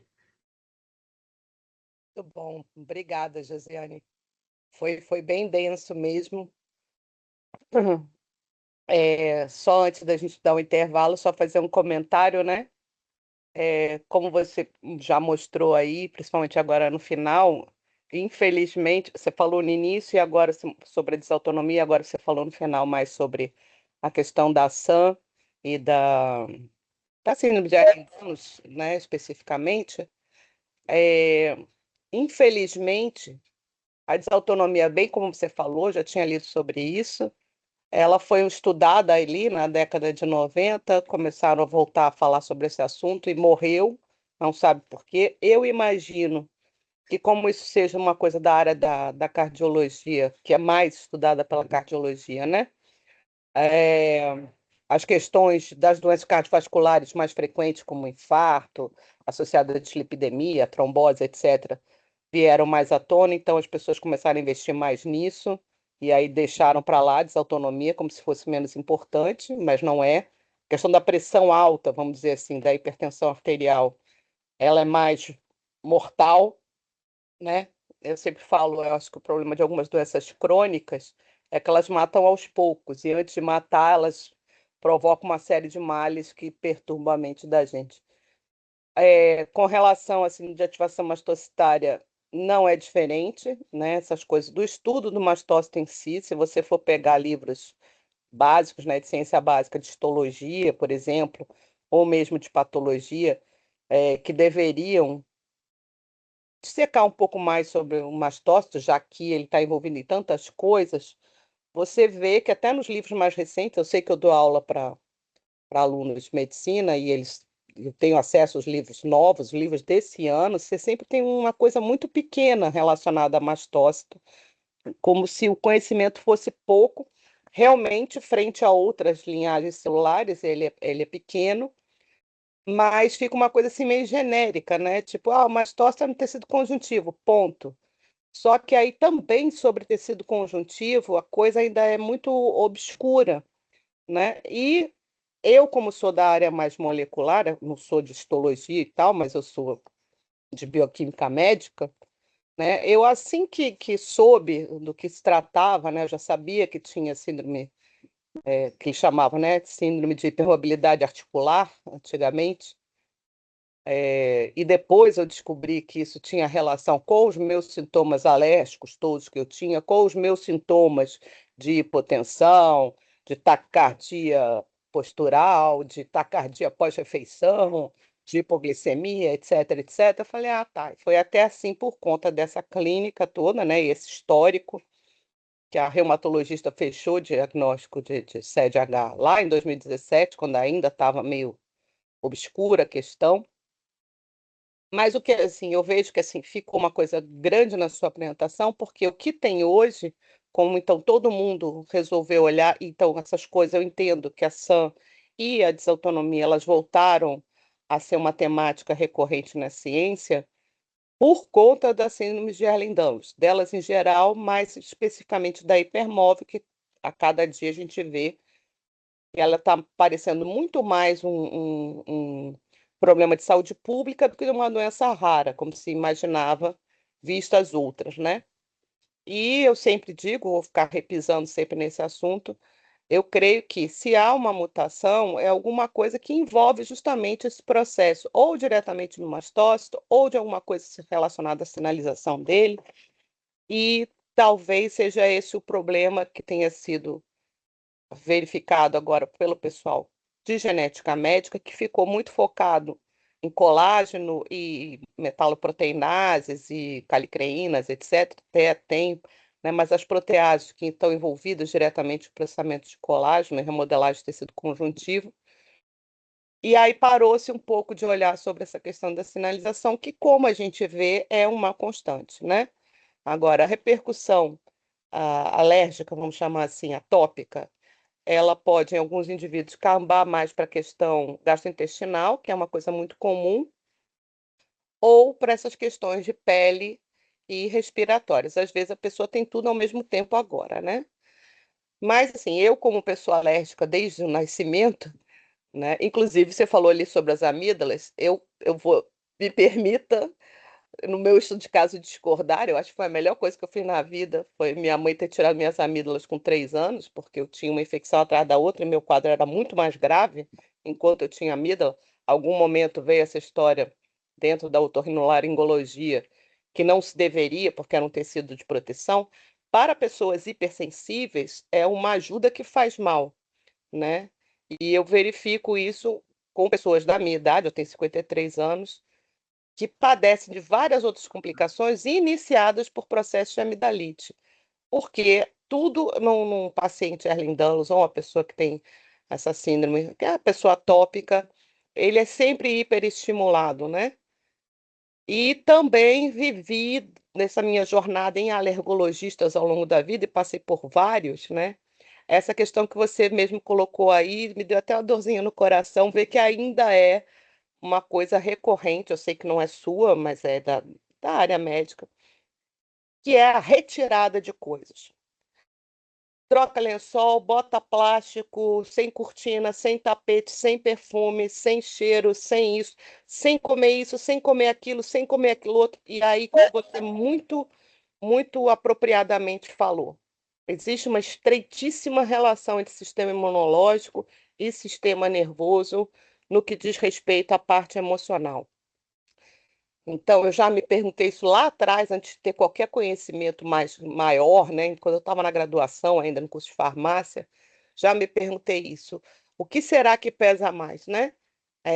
Esse monte de restrição ou o estresse causado pelo tanto de restrição? Algumas mudanças, elas são necessárias, sim, mas os benefícios, às vezes, eles são apagados pelo estresse gerado no indivíduo. Cada indivíduo tem uma relação com as suas coisas, a sua vida, o seu quarto, o seu microambiente, o seu meio social, a sua alimentação, etc.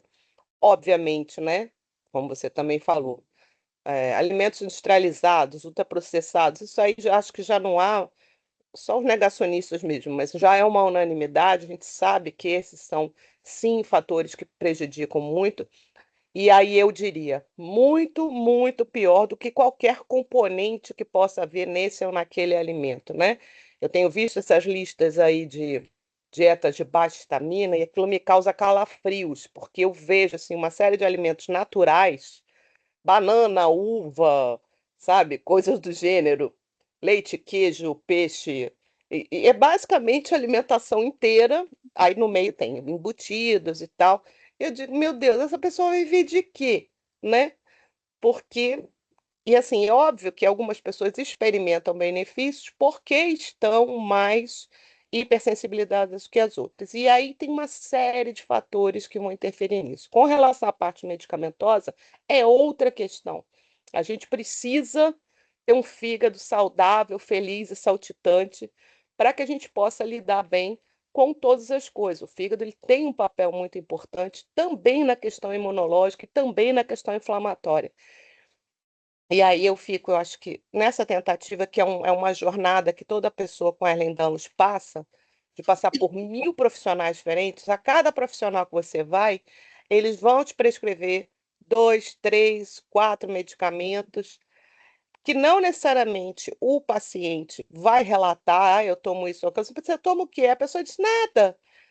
Por que ela diz nada? Porque ela está fazendo suplementação, por exemplo, com vitamina E, com vitamina C, com vitamina D, com quercetina, resveratrol, creatinina, mais isso, mais aquilo. E isso também pode causar sobrecarga hepática, que vai aumentar as questões alérgicas, que vai aumentar as questões inflamatórias, e aí o indivíduo vai se alimentar de alguma coisa que comeu a vida inteira e aquilo vai lhe fazer um mal danado, isso vai reverberar numa gastrite, numa diarreia ou numa constipação, ou coisas mais graves, um sangramento gastrointestinal, ou mais grave ainda, um desenvolvimento de uma doença autoimune, um Crohn, uma retocolite ulcerativa, coisa do gênero.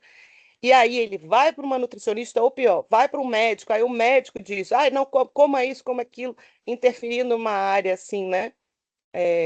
Além, vamos dizer assim, da habilidade, por exemplo, de um endocrinologista, não é a área dele se meter, vamos dizer assim, no alimento. E eu entendo que sempre há uma boa vontade no médico, né?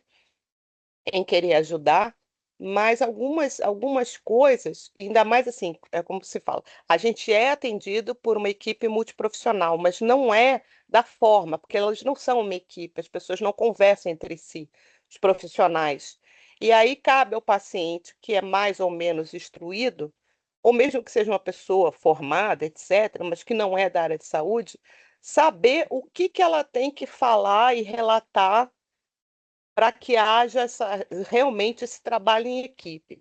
Agora, então, com a questão da Ehlers-Danlos, eu verifico que todos os médicos que estão se debruçando sobre isso, eles estão procurando fazer essa interlocução. E eu vejo agora mesmo os meus médicos, eles perguntam uns dos outros, o que que falou o neurocirurgião, o que que falou o neurologista, o que que falou o endócrino, o que que falou o reumato, o que que falou o cardiologista, e aí eu vou levando a informação. Mas eu sou da área, é minha formação. Minha mãe foi esses dias a uma angiologista, voltou para casa com uma receita com 3 medicamentos, um era S, o outro era um vasodilatador e o outro era uma outra droga, tudo para, como o povo gosta de dizer, afinar o sangue, né?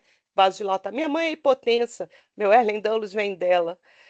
Quando eu olhei aquilo, eu falei, não, você não vai tomar nada disso. Ele te pediu exames? Não pediu nenhum exame dela. Aí eu solicitei um colega meu que solicitasse os exames para poder fazer de coagulação. Ah, e uma estatina, que ela já tomou e já passou muito mal, inclusive com as questões miálgicas, que a gente sabe que tem relação, não é em todos os casos, mas com as estatinas.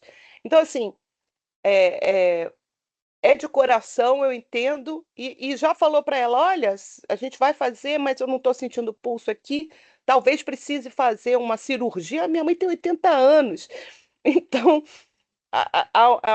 na tentativa, às vezes, de fazer o bem, eu acho que os profissionais, e eu sei que eu passo por isso também como profissional, como professora, às vezes a gente se atropela e não consegue chegar, né? Então, muito estudo de caso relatando isso e aquilo. Estudos de caso eu acho que são super importantes para chamar a atenção da gente. Ó, tem isso aqui. Mas dali a fazer do estudo de caso uma prática já aplicável é complicadíssimo, porque não é simples. E assim, os alunos que a gente tem e os mesmos colegas, né, que estão estudando, fica todo mundo doido. Meu Deus, é tanta coisa, tanta informação, como é que a gente agrega tudo? E realmente a gente conseguir ainda fazer, fechar e conseguir, inclusive, assim, determinar, olha, você é de bioquímica, então você pega isso aqui, estuda isso. Você é de imuno, estuda isso, aqui vocês conversam. O cara que é de patologia conversa aqui.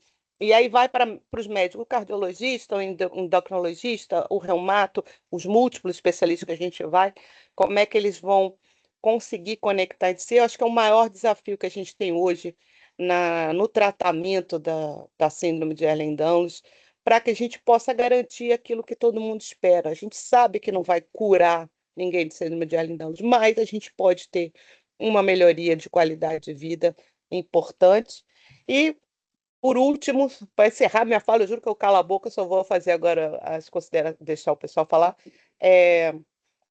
Você colocou ali dos gatilhos, vale ressaltar que é o que eu estou passando agora, as questões do climatério e da menopausa. Eu estou no climatério.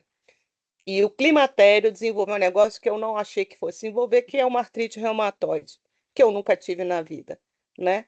E aí eu, conversando com o reumatologista, ele mesmo falou, não sei, pode ser isso, pode ser aquilo. Aí ele falou, às vezes tem, quando ele falou de menstruação, né? Falou assim de hormônios, mas eu falei, mas eu estou no climatério, deve ser isso, né? Ele falou, talvez sim, talvez não. E a gente tem estudado isso em outras ocasiões, né? Falar sobre climatério e menopausa, a gente sabe, né? O quanto isso interfere na saúde da mulher em geral. E eu vejo que na mulher com Ehlers-Danlos a coisa fica bem pior. Muitos problemas são detonados, eu já passei por isso, por conta do período menstrual, antes, durante ou depois, geralmente antes e durante, e depois ainda vem esse inferno, que é o bendito do climatério, o período que antecede a menopausa e a menopausa, que há de ser muito pior, inclusive dos processos alérgicos em si, né? E a desautonomia que piora e tudo, piora os calores que você falou, os fogachos, a sudorese, etc, etc. Mas excelente, Josiane. Então,